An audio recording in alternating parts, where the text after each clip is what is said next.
हे आमचे सर्व समर्थ प्रभू, आम्ही तुझे आभार मानतो, धन्यवाद करतो. देवप्पा, आजच्या दिवसामध्ये आम्ही एकत्र व्हायला आम्हाला सहाय्य केला, आम्हाला मदत केला, याबद्दल आभारी. तुझ्या पवित्र हाती आम्हाला आम्ही सोपवतो. देवप्पा, आजच्या सेवा तुझ्या पवित्र हाती आम्ही सोपवतो. आजच्या सेवामध्ये तुझी नाव अधिकाधिक उंच होऊ दे, अधिकाधिक तुझे नाव गौरव होऊ दे, तुझे नाव अधिकाधिक उंच होऊ दे. तुझी सामर्थ्याच्या हाती हे सर्व गोष्टी आम्ही सोपवतो. प्रभू येशूच्या नावाने मागतो म्हणून दे बाप्पा. Amen, amen. Hallelujah, praise the Lord. या प्रियानो, यावेळेस आपण सर्वांनी मिळून स्तुती व आराधनेकडे आपण जाणार आहोत. आणि जे पहिलं प्रेम आपलं आहे तो म्हणजे येशू ख्रिस्त असला पाहिजे, कारण तोच आपल्या सर्व निराशा बाजूला करणारा परमेश्वर, त्या निराशांमध्ये देखील तो आपल्याला आशा देणारा परमेश्वर आणि आम्हाला आमच्या सर्व इच्छा पूर्ण करत घेऊन जाणारा परमेश्वर, तो येशू ख्रिस्त आमच्या बरोबर आहे. या प्रियानो, यावेळेस त्या सुंदर परमेश्वराला, अवर्णनीय अशा परमेश्वराचे आपण स्तुती व आराधना करूया. आपल्या मनापासून, आपल्या मुखातून आपण घोषणा करूया, कबूल करूया की होय प्रभू, तू माझं पहिलं प्रेम आहेस आणि तुझी मी स्तुती व प्रशंसा करतो. यावेळेस आपण सर्वांनी तेरी स्तुती प्रशंसा हो, तेरी हर पल महिमा हो हे गीत गाऊन त्याची स्तुती करूया. Hallelujah. Thank you Lord Jesus.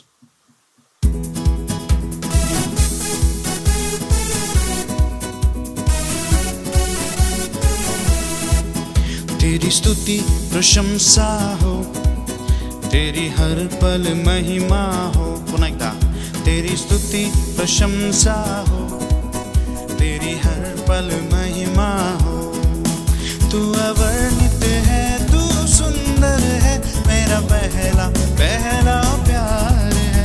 तू अवर्णित है, तू सुंदर है, मेरा पहला पहला प्यार है. तेरी स्तुति प्रशंसा हो, तेरी हर पल महिमा हो. तेरी स्तुति प्रशंसा हो, तेरी हर पल महिमा हो. मेरी निराशाओं में मेरी आशा बना तू, मेरी खामोशियों को समझा तूने प्रभु. मेरी निराशाओं में मेरी आशा बना तू, मेरी खामोशियों को समझा तूने प्रभु. तू अवर्णित है, तू सुंदर है, मेरा पहला पहला प्यार है. तू अवर्णित है, तू सुंदर है, मेरा पहला पहला प्यार है. तेरी स्तुति प्रशंसा हो, तेरी हर पल महिमा हो. तेरी स्तुति प्रशंसा हो, तेरी हर पल महिमा हो. दिल की गहराइयों में बसता तू ही प्रभु, तेरी इच्छाओं को मैं पूरा करता चलूं. दिल की गहराइयों में बसता तू ही प्रभु, तेरी इच्छाओं को मैं पूरा करता चलूं. तू अवर्णित है, तू सुंदर है, मेरा पहला पहला प्यार है. तू अवर्णित है, तू सुंदर है, मेरा पहला पहला प्यार है. तेरी स्तुति प्रशंसा हो, तेरी हर पल महिमा हो. तेरी स्तुति प्रशंसा हो, तेरी हर पल महिमा हो. तू अवर्णित है, तू सुंदर है, मेरा पहला पहला प्यार है. तू अवर्णित है, तू सुंदर है, मेरा पहला पहला प्यार है.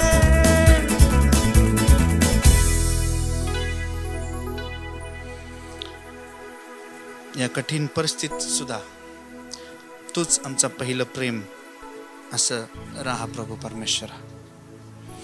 कारण तू राजा आहेस, आमचा प्रभू आहेस, आमच्या पुढे चालणारा परमेश्वर तुम्ही आहे प्रभू परमेश्वर. यावेळेस आम्ही तुझी आराधना करतो प्रभू,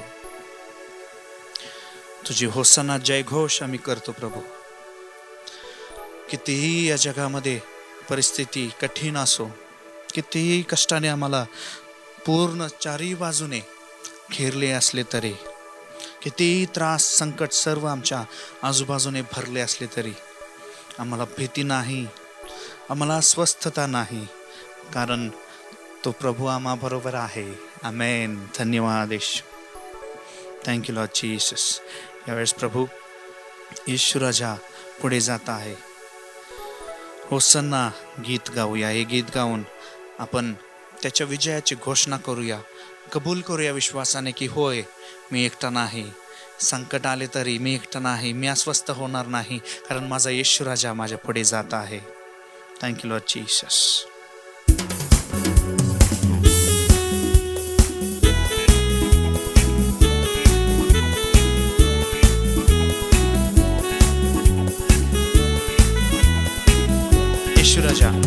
येशू राजा पुढे जात आहे.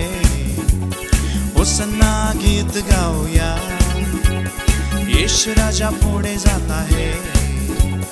होसन्ना गीत गाऊया.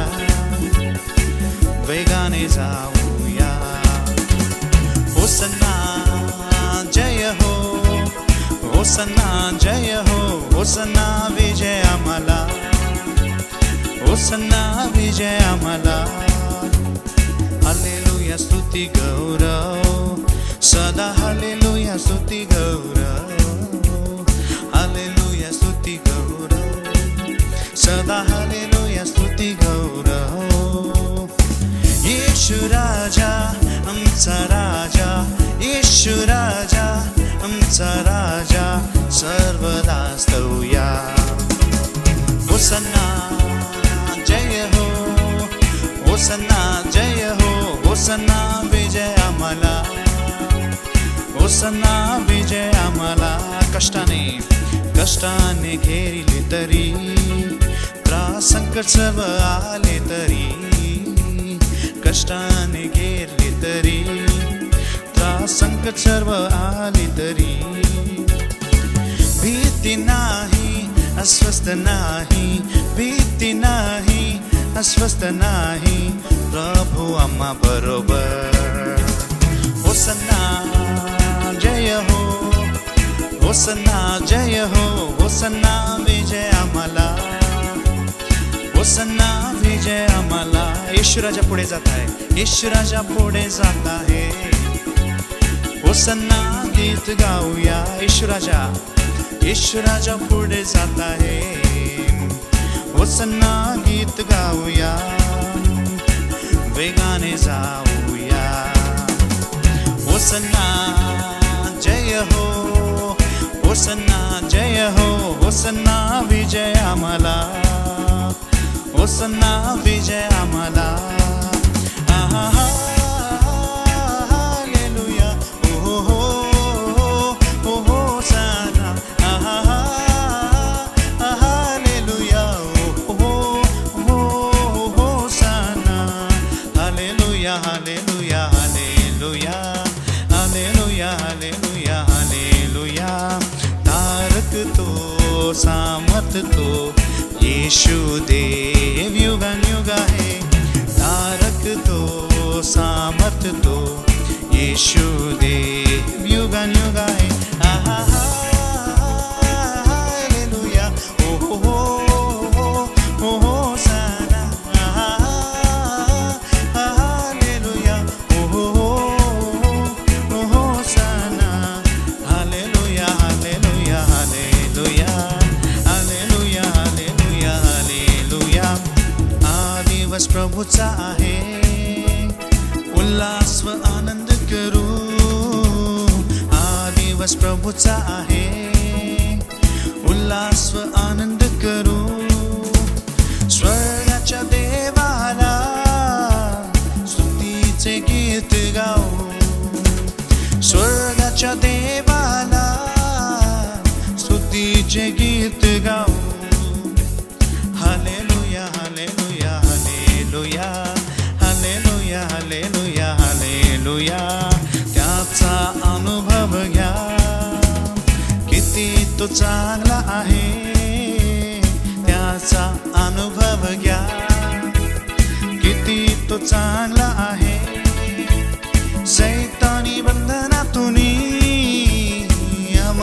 सोडवितो, शैतानी बंधनातूनी आम्हाला सोडवितो.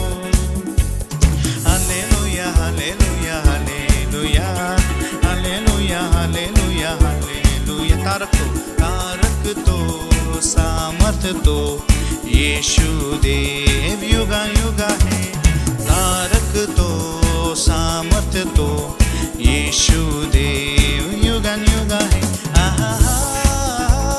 हालेलुया ओ हो होसाना. हालेलुया ओ hosanna. Hallelujah hallelujah hallelujah hallelujah hallelujah hallelujah. चला हो आता त्याकडे महिमा व स्तुती वर्णू. चला हो आता त्याकडे महिमा व स्तुती वर्णू. स्वर्गाच्या देवाला स्तुतीचे गीत गाऊ. स्वर्गाच्या देवाला स्तुतीचे गीत गाऊ. Hallelujah hallelujah hallelujah hallelujah hallelujah hallelujah hallelujah hallelujah hallelujah hallelujah hallelujah hallelujah.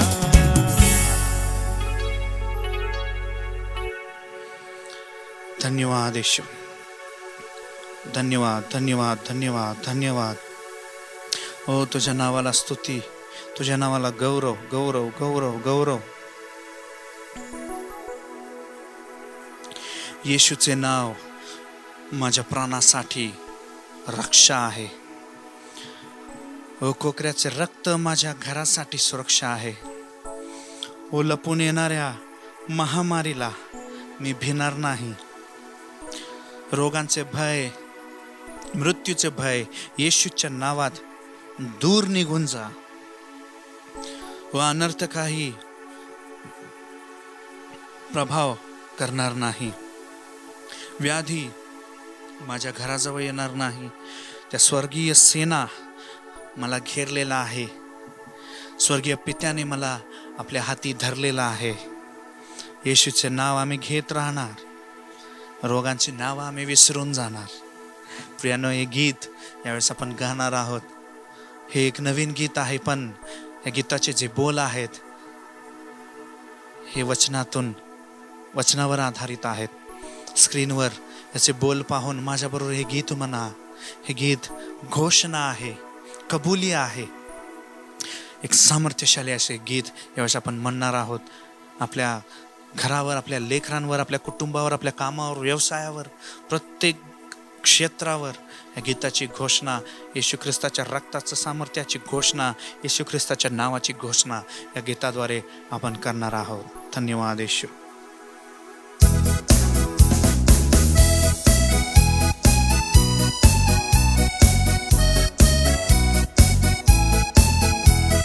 येशूचे नाव माझ्या प्राणाची रक्षा. कोकराचे रक्त माझ्या घराची सुरक्षा. येशूचे नाव माझ्या प्राणाची रक्षा. कोकराचे रक्त माझ्या घराची सुरक्षा. येशूचे नाव माझ्या प्राणाची रक्षा. कोकराचे रक्त माझ्या घराची सुरक्षा. येशूचे नाव माझ्या प्राणाची रक्षा. कोकराचे रक्त माझ्या घराची सुरक्षा. लपून येणाऱ्या महामारीला भिणार नाही, आम्ही भिणार नाही. लपून येणाऱ्या महामारीला भिणार नाही, आम्ही भिणार नाही. येशूचे नाव माझ्या प्राणाची रक्षा. कोकराचे रक्त माझ्या घराची सुरक्षा. येशूचे नाव माझ्या प्राणाची रक्षा. कोकराचे रक्त माझ्या घराची सुरक्षा. रोगांचे भय आणि मृत्यूचे भय येशूच्या नावात दूर निघून जा. रोगांचे भय आणि मृत्यूचे भय येशूच्या नावात दूर निघून जा. येशूचे नाव माझ्या प्राणाची रक्षा. कोकराचे रक्त माझ्या घराची सुरक्षा. येशूचे नाव माझ्या प्राणाची रक्षा, गोखराचे रक्त माझ्या घराची सुरक्षा.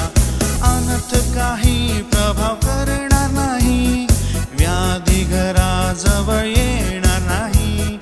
अनर्थ काही प्रभाव करणार नाही, व्याधी घराजवळ येणार नाही. येशूचे नाव माझ्या प्राणाची रक्षा, गोखराचे रक्त माझ्या घराची सुरक्षा. येशूचे नाव माझ्या प्राणाची रक्षा, गोखराचे रक्त माझ्या घराची सुरक्षा. स्वर्गीय सैन्याने आम्हा घेरले आहे, स्वर्गीय पित्याने आम्हा धरले आहे. स्वर्गीय सैन्याने आम्हा घेरले आहे, स्वर्गीय पित्याने आम्हा धरले आहे. येशूचे नाव माझ्या प्राणाची रक्षा, गोखराचे रक्त माझ्या घराची सुरक्षा. येशूचे नाव माझ्या प्राणाची रक्षा, गोखराचे रक्त माझ्या घराची सुरक्षा. येशूचे नाव आम्ही घेत राहू, रोगांची नावे विसरून जाऊ. येशूचे नाव आम्ही घेत राहू, रोगांची नावे विसरून जाऊ. येशूचे नाव माझ्या प्राणाची रक्षा, गोखराचे रक्त माझ्या घराची सुरक्षा. येशूचे नाव माझ्या प्राणाची रक्षा, गोखराचे रक्त माझ्या घराची सुरक्षा. येशूचे नाव माझ्या प्राणाची रक्षा, गोखराचे रक्त माझ्या घराची सुरक्षा. येशूचे नाव माझ्या प्राणाची रक्षा, गोखराचे रक्त माझ्या घराची सुरक्षा.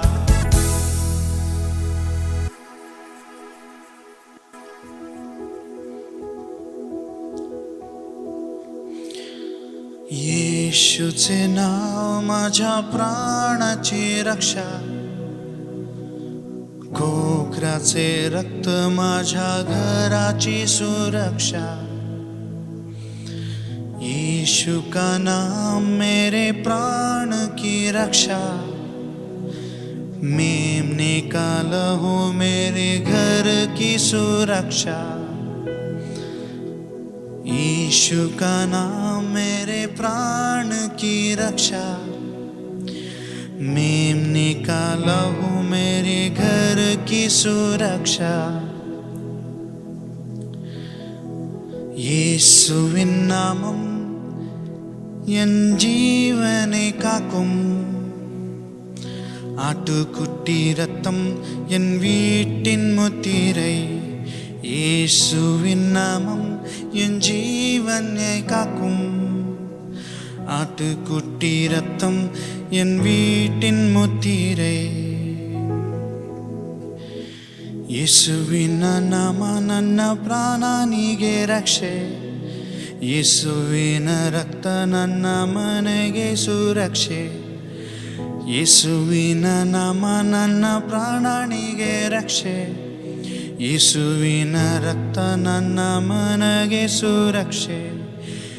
यीशु का नाम मेरे प्राण की रक्षा, मेमने का लहू मेरे घर की सुरक्षा. येशूचे नाव माझ्या प्राणाची रक्षा, गोखराचे रक्त माझ्या घराची सुरक्षा. तुझ्या नावाचं सामर्थ्य मी घोषित करतो, ओ गोखऱ्याच्या रक्त मी घोषित करतो प्रत्येकाच्या घरावर, प्रत्येकाच्या शरीरावर, प्रत्येकाच्या जीवनावर. येशू ख्रिस्ताच्या रक्ताचं सामर्थ्य, रक्ताचं कुंपण मी घोषित करत आहे येशू ख्रिस्ताच्या नावामध्ये. ओ कसलीही महामारी, कसली व्याधी, कसले अनर्थ आमच्या घराजवळ येणार नाही. हो धन्यवाद येशू. येशूच्या नावात दूर निघून जा असा मी आज्ञा करतो. हो तुझ्या सुरक्षेबद्दल आभारी, तुझ्या सामर्थ्याबद्दल आभारी. धन्यवाद येशू. हो धन्यवाद, धन्यवाद, धन्यवाद, धन्यवाद, धन्यवाद. तुझ्या सामर्थ्याबद्दल, तुझ्या सुरक्षेबद्दल आभारी प्रभू. Thank you Lord Jesus.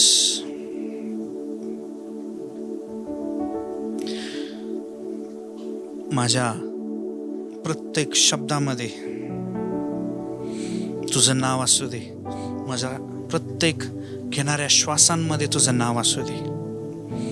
तुझी आराधना अंतःकरणाने होऊ दे प्रभू. सर्व जगाचा रक्षण करता तुम्ही आहात.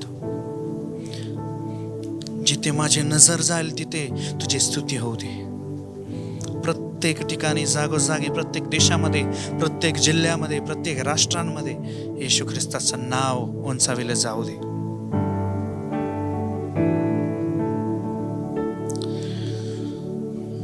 सारी दुनिया का रखवाला तू, सारी दुनिया का रखवाला तू है यीशु, तू ही तू.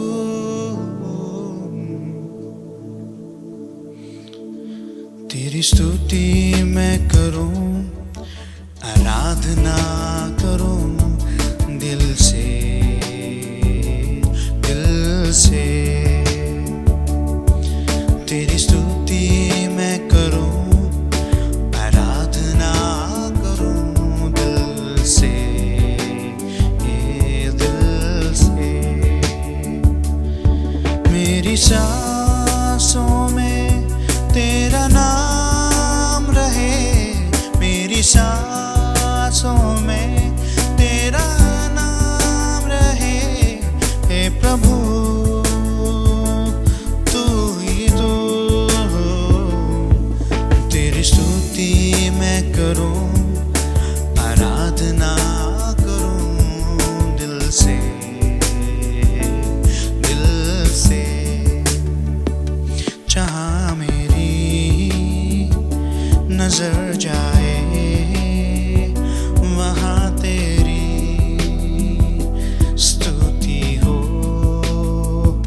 जहाँ मेरी नजर जाए वहाँ तेरी स्तुति हो. सारी दुनिया का रखवाला तू, सारी दुनिया का रखवाला तू है यीशु, तू ही तू. तेरी स्तुति मैं करूं, आराधना करूं दिल से, दिल से.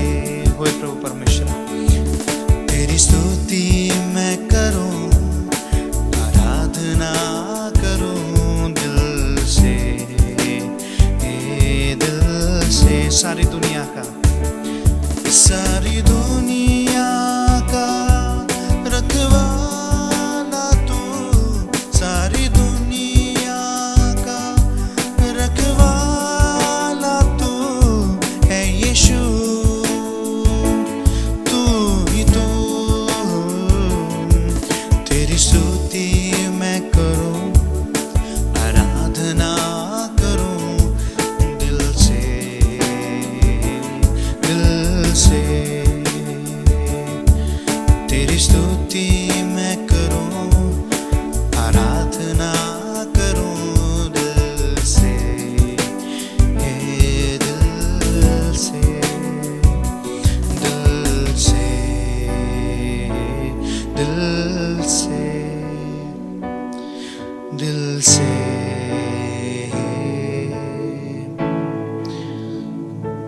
दिल से.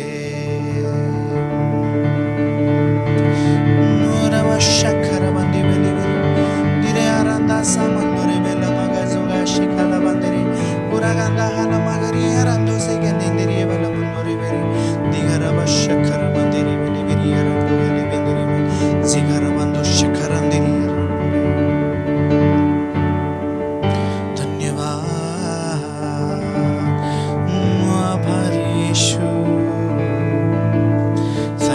Jesus.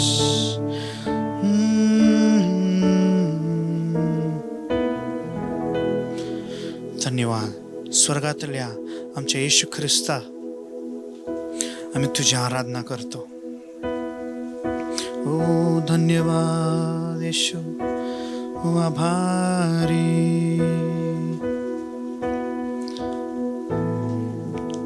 स्वर्ग सोडून तुम्ही आमच्यासाठी आलात, या धर्तीवरही आमच्यासाठी आलात. धन्यवाद, आभारी प्रभू परमेश्वरा. Thank you Lord Jesus.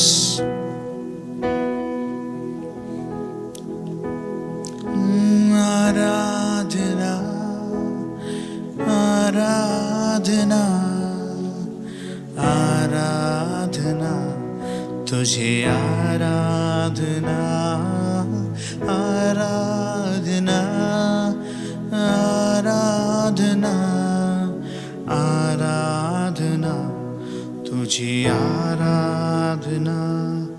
स्वर्गातल्या येशू ख्रिस्ता करीतो आम्ही आराधना. स्वर्गातल्या येशू ख्रिस्ता करतो आम्ही आराधना.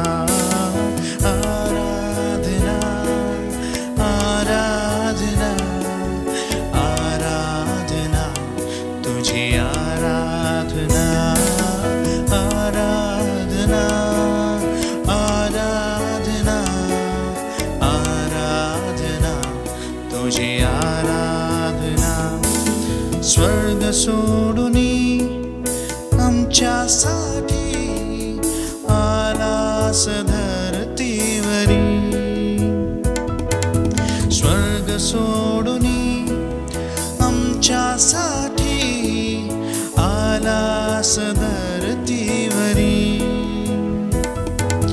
आराधना आराधना आराधना आराधना आराधना तुझी, आराधना आराधना तुझी, आराधना आराधना आराधना आराधना तुझी, आराधना आराधना आराधना आराधना तुझी, आराधना आराधना तुझी, आराधना आराधना तुझी, आराधना.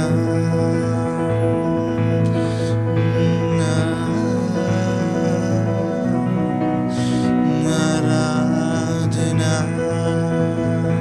तुझी, आराधना. ओ स्वर्ग सोडून आलेल्या परमेश्वरा तुझी आराधना. ओ आमच्यासाठी मरण पावलेल्या परमेश्वरा तुझी आराधना. पुन्हा जिवंत झालेला परमेश्वरा तुझी आराधना. आजही जिवंत असलेल्या परमेश्वरा तुझी आराधना. आमच्यावर प्रीती करणारे परमेश्वरा तुझी आराधना. आमच्यावर दया आणि कृपा करणारा परमेश्वरा आराधना.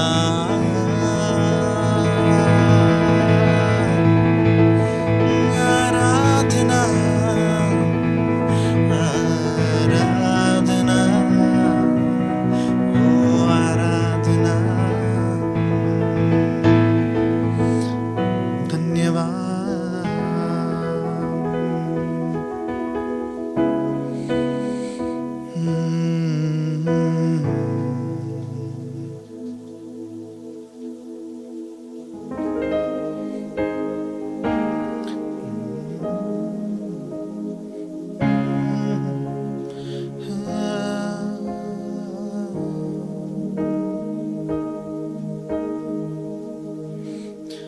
प्रभू, तुम्ही आम्हाला दिलेल्या अभिवचनाबद्दल आभारी. पवित्र शास्त्रामध्ये कित्येक अभिवचन तुम्ही आमच्यासाठी दिलेले आहात. तर प्रत्येक अभिवचनासाठी आम्ही तुला आभार मानू इच्छितो प्रभू.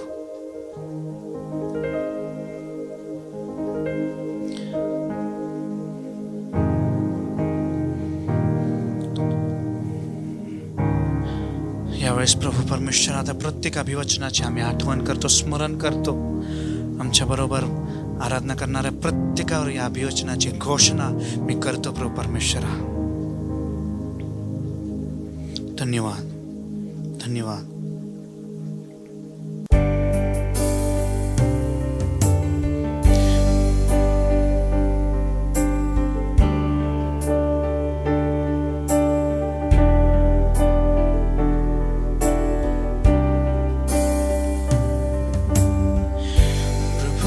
आशीष देवो, तुझे रक्षण करो, त्याचा मोख प्रकाश तुझ्यावरी बरसो, कृपा करो, सदा त्याची दृष्टी तुझ्यावरी असो, आणि शांती देवो.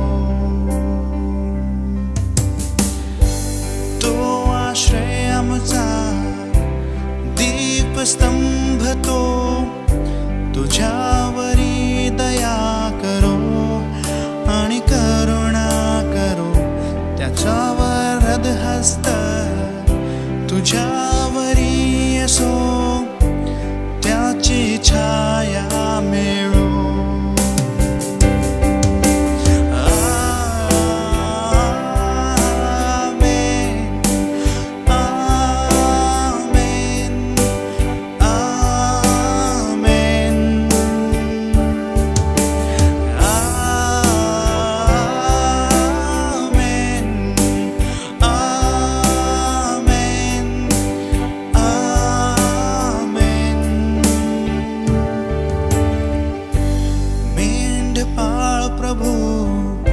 तुझा रक्षण करता, लेकरा परी सांभाळतो तुला, तुझे कल्याण तो सदा चित्तितो, तुला आनंद देतो. पिता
काळी तुझ्या येण्या जाण्यातही, दुःखातही आनंदातही येशू आहे तुझ्यासाठी, येशू आहे तुझ्यासाठी, येशू आहे तुझ्यासाठी, येशू आहे तुझ्यासाठी, येशू.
तुझ्या अभिवचनांबद्दल आभारी.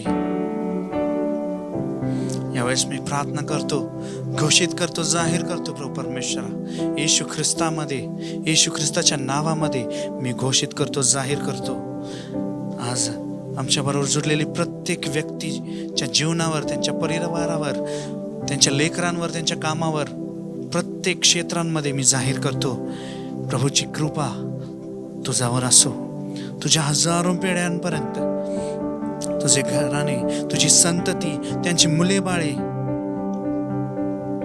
प्रभूची कृपा या प्रत्येकांवर असो. तुम्हा प्रत्येकांचा तो ढाल आहे, तुमचा खडक आहे, तुमचा गड आहे, तुमचा तो रक्षक आहे. ओ आमचा पुरस्कार, आमचा निष्ठा येशू ख्रिस्त, येशू ख्रिस्त. ओ त्याचे सानिध्य तुम्हा प्रत्येकांच्या पुढे जाओ. ओ तुमच्या मागे, तुमच्या सोबती, तुमच्या भोवती, तुमच्या अंतरी तुमचा हात धरून प्रत्येक क्षण तुमच्या संगती, त्याचे सानिध्य असो. प्रातकाळी, सायंकाळी, तुझ्या येण्या जाण्यामध्ये, तुझ्या उठण्या बसण्यामध्ये, तुझ्या दुःखात, तुझ्या आनंदात येशू तुझ्यासाठी आहे. कधीही विसरू नका प्रियानो. येशू माझ्यासाठी आहे, येशू तुझ्यासाठी आहे, येशू प्रत्येकांसाठी आहे.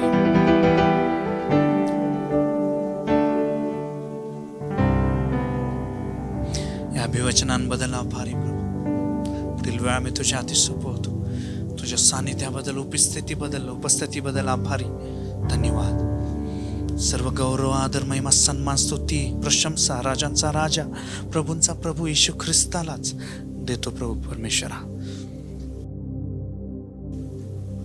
आणि यावेळेस प्रभू आम्ही प्रार्थना करत आहे, येणारं वचन आम्हाला आशीर्वादित करून द्या. आमच्याशी बोला प्रभू, तुम्ही चालवा, मार्गदर्शन करा. प्रत्येक शब्द समजायला लागणार ज्ञान, बुद्धी, सामर्थ्य, पवित्र आत्म्या प्रत्येकाला आम्हाला पुरवा प्रभू. आभार मानून प्रार्थना येशू ख्रिस्ताच्या महान, शक्तिशाली, सामर्थ्यशाली, अवर्णनीय व अतुल्य नावाने मागतो ना, ऐका आमच्या स्वर्गातील पिते. Amen, amen, amen, amen. Thank you Lord Jesus.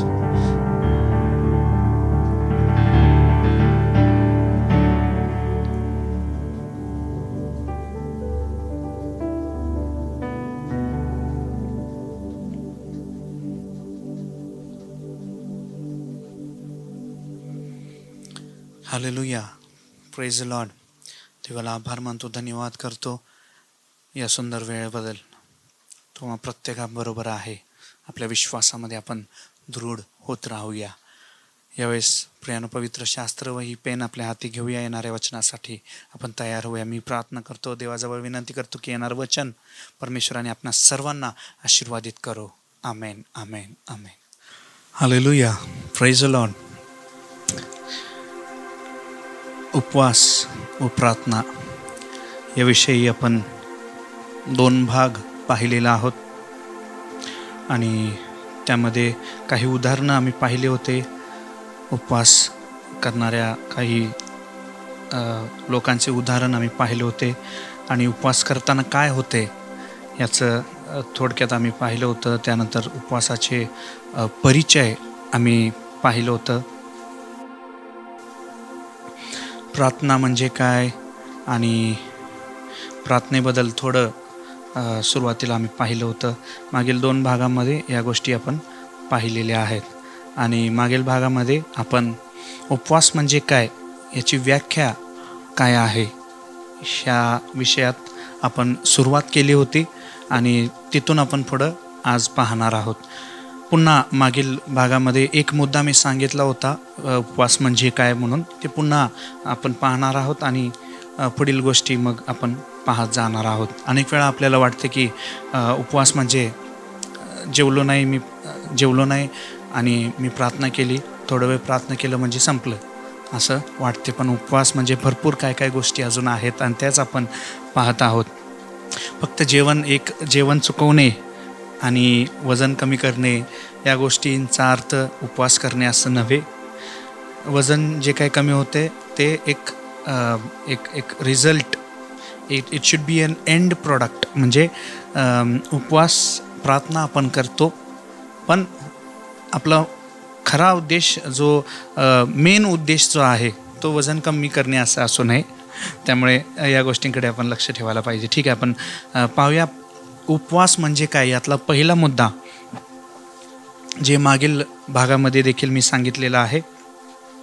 उपवास हे आध्यात्मिक उद्देशासाठी जाणून बुजून स्वतःला नैसर्गिक सुखांपासून दूर ठेवणे म्हणजेच उपवास. असा आपण एक मुद्दा मागील एक व्याख्या, हे व्याख्यामधील एक मुद्दा आहे. अजून 2-3 मुद्दे पुढे आहेत. तर त्यामध्ये इंग्लिशमध्ये पण मी सांगतो. Fasting is the wilful abstaining from the natural pleasures for a spiritual purpose. त्यामुळे विलफुल ॲबस्टेनिंग म्हणजे जाणून बुजून स्वतःहून आपण घेतलेला निर्णय तो असायला पाहिजे. कुणीतरी जबरदस्ती उपवास करायला लावलं असं नको.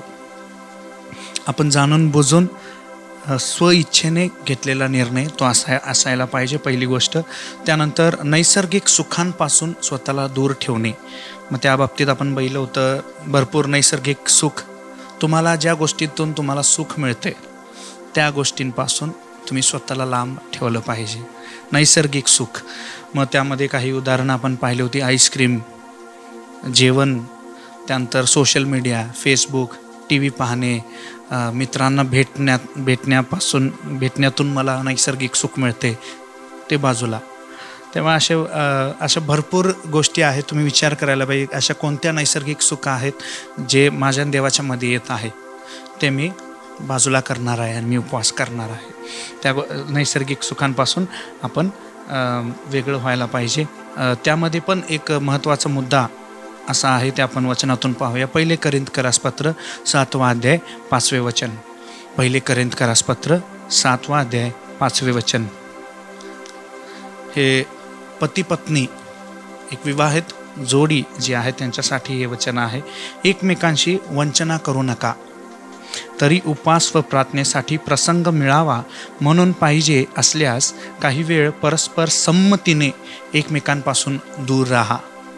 मग पुन्हा एकत्र व्हा, अशा हेतूने की तुमच्या असंयमामुळे सैतानाने तुम्हाला परीक्षेत पाडू नये. जे विवाहित जोडी आहेत, जे पती पत्नी आहेत, त्यांच्यासाठी हे खूप महत्त्वाचं आहे. एकमेकांशी वंचना करू नका, म्हणजे हे लैंगिक संबंधांबद्दल या वचनातून काही मुद्दे जे महत्त्वाचे आहेत उपवास करत असताना ते मी सांगत आहे. उपवास व प्रार्थनेसाठी प्रसंग मिळावा, म्हणजे मी उपवास करणार आहे यास, आणि उपवास व प्रार्थनेसाठी प्रसंग मिळावा म्हणून पाहिजे असल्यास काही वेळ, काही काळापुरतं, जेवढा वेळ मी उपवास करणार आहे किंवा तुम्ही उपवास करणार असाल, काही वेळ परस्पर संमतीने एकमेकांपासून दूर राहा. म्हणजेच काय, उपवास करत असताना पती जर उपवास करत असेल, पत्नीपासून पण त्यांनी लांब राहिलं पाहिजे. पत्नी उपवास करत असेल तर पतीपासून देखील लांब, काही वेळ, आयुष्यभर नव्हे, काही वेळ लांब राहिलं पाहिजे. आणि त्यासाठी संमती घेणे खूप महत्त्वाचं आहे. त्यामुळे एखादे उपवास करणार असाल, मी जेव्हा पण उपवास करतो, पहिला माझ्या पत्नीला मी सांगतो की इतके दिवस, या दिवसापासून मी उपवास सुरू करणार आहे, इतके दिवस मी उपवास करणार आहे. त्यामुळे पती पत्नींमध्ये ही संमती असली पाहिजे, खूप महत्त्वाचं आहे. अनेक वेळा ही संमती न घेताच आपण उपवास करतो, पत्नीला माहीत नसते, पतीला माहीत नसते. एका ठिकाणी परमेश्वराने देखील सांगितलेलं आहे की कोणाला तू उपवास करत आहेस हे कोणाला कळू नये, ते पण आहे. पण या ठिकाणी असं पण सांगितलेलं आहे की फक्त तुझ्या पत्नीबरोबर या गोष्टी माहीत असायला पाहिजे, संमती असायला पाहिजे. काही काळासाठी मी देवाचा शोध घेणार आहे. त्यामुळे जे काही लैंगिक संबंध असतील किंवा नातेसंबंध जे काही असतील पत्नीबरोबरचे, याचा अर्थ असंच नाही की बोलायचंच नाही, अजिबात दिवसभर बोलायचंच नाही असं नाही. हे लैंगिक संबंधाबद्दल या वचनात दिलेलं आहे. काही काळासाठी ते बाजूला ठेवणे. आणि त्यानंतर पुढं असं पण दिलेलं आहे, तुमचा उपवास एकदा संपलं पुन्हा एकत्र व्हा. अशा हेतूने की तुमच्या असंयमामुळे सैतानाने तुम्हाला परीक्षेत पाडू नये. संयम सुटला आणि काहीतरी पाप होऊ नये. त्यामुळे उपवास झाल्यानंतर काय करा, पुन्हा एकत्र व्हा. पुन्हा आपल्या पत्नीबरोबर एकत्र व्हा. संयम सुटून शैतानाने तुम्हाला परीक्षेत पाडू नये. आता ही कसली परीक्षा तुम्हाला सर्वांना ठाऊक आहे. त्यामुळे हे पण एक महत्त्वाची गोष्ट आहे. या उपवास करत असताना ह्या गोष्टीचा पण तुम्ही ध्यानात ठेवा. कारण ह्याबद्दल वचनात का सांगितलेलं आहे, कारण हे जे लैंगिक संबंध आहे हे सुद्धा एक नैसर्गिक सुख आहे जे परमेश्वराने पती व पत्नींसाठी निर्माण करून ठेवलेलं आहे. ते सुद्धा एक नैसर्गिक सुख आहे. त्यामुळे त्यासुद्धा बाजूला तुम्ही करून देवाचा शोध घ्यायला पाहिजे उपवास व प्रार्थना करत असताना, असं या वचनातून आपल्याला शिकायला मिळते. त्यामुळे उपवास करत असताना पूर्णपणे आपलं चेहरा देवाकडेच असलं पाहिजे. देवाचा शोध घेण्याकडे आपलं लक्ष असलं पाहिजे. आणि त्यामुळेच उपवास करत असताना अनेक वेळा आपल्याला लपायला लागते. जगापासून स्वतःला लपवून घ्यावं लागतं. परिवारापासून, लेकरांपासून, इतरांपासून आपल्याला स्वतःला लपवून घ्यायला लागतं. मोशे, येशू ख्रिस्त, एलिया जेव्हा उपवास करायचे डोंगरावर निघून जायचे, वाळवंटात निघून जायचे. का? तर कुठल्याच गोष्टीने आपण विचलित होऊ नये. फक्त आणि फक्त त्या काळात फक्त परमेश्वर असं असायला पाहिजे. त्यामुळे ही उदाहरणं आहेत. येशू ख्रिस्ताचं उदाहरण आहे, मोशेचं उदाहरण आहे, एलियाचं उदाहरण आहे. कारण काय होते, आपण जर समजा उपवास करत आहोत आणि आपण इतर लोकांच्या समवेत त्यांच्या सहवासामध्ये आपण आहोत, ते काय करतील, त्यांच्या बोलण्याद्वारे, त्यांच्या वागण्याद्वारे आपल्या उपवासामध्ये घोळ घालून ठेवतील. उपवासाचं जे खरा उद्देश आहे ते उद्देश नाहीसे करून टाकतील. त्यामुळे आपण जेव्हा उपवास करतो, मग ते किती दिवसाचा असेल ते आपण नंतर बघूया. पण एक मुद्दा म्हणजे, एक महत्त्वाची गोष्ट म्हणजे, आपण उपवास करत असताना अशा काही लोकांबरोबर आपण राहू शकतो जे आमच्यावर सकारात्मक प्रभाव पाडतील, आपल्याला उपवासामध्ये मदत करतील आणि देवाचा शोध घेण्यामध्ये आपल्याला मदत करतील. अशा लोकांबरोबर आपण सहवासामध्ये राहू शकतो उपवास करताना. पण जर आपल्या उपवासाला काही लोकांचा धोका असेल, किंवा काही उदाहरणं आपण पुढं पाहणार आहोत, ठीक आहे. त्यामुळे आपण एक उपवास करत असताना आपलं जे वातावरण आहे, आपल्या अवतीभोवती काय आहे, यावर खूप आपण लक्ष ठेवलं पाहिजे. आणि इतर अनेक लोक काय करतात की आपल्या उपवासावेळी आपण शरीराला खाली आणतो आणि आत्म्याला वर आणायचा प्रयत्न करतो. आत्म्याला आपण पुढे घेऊन येतो. त्यामुळे आपल्या शरीराला खायचं कमी, आत्म्याला आपण खायला घातलं पाहिजे.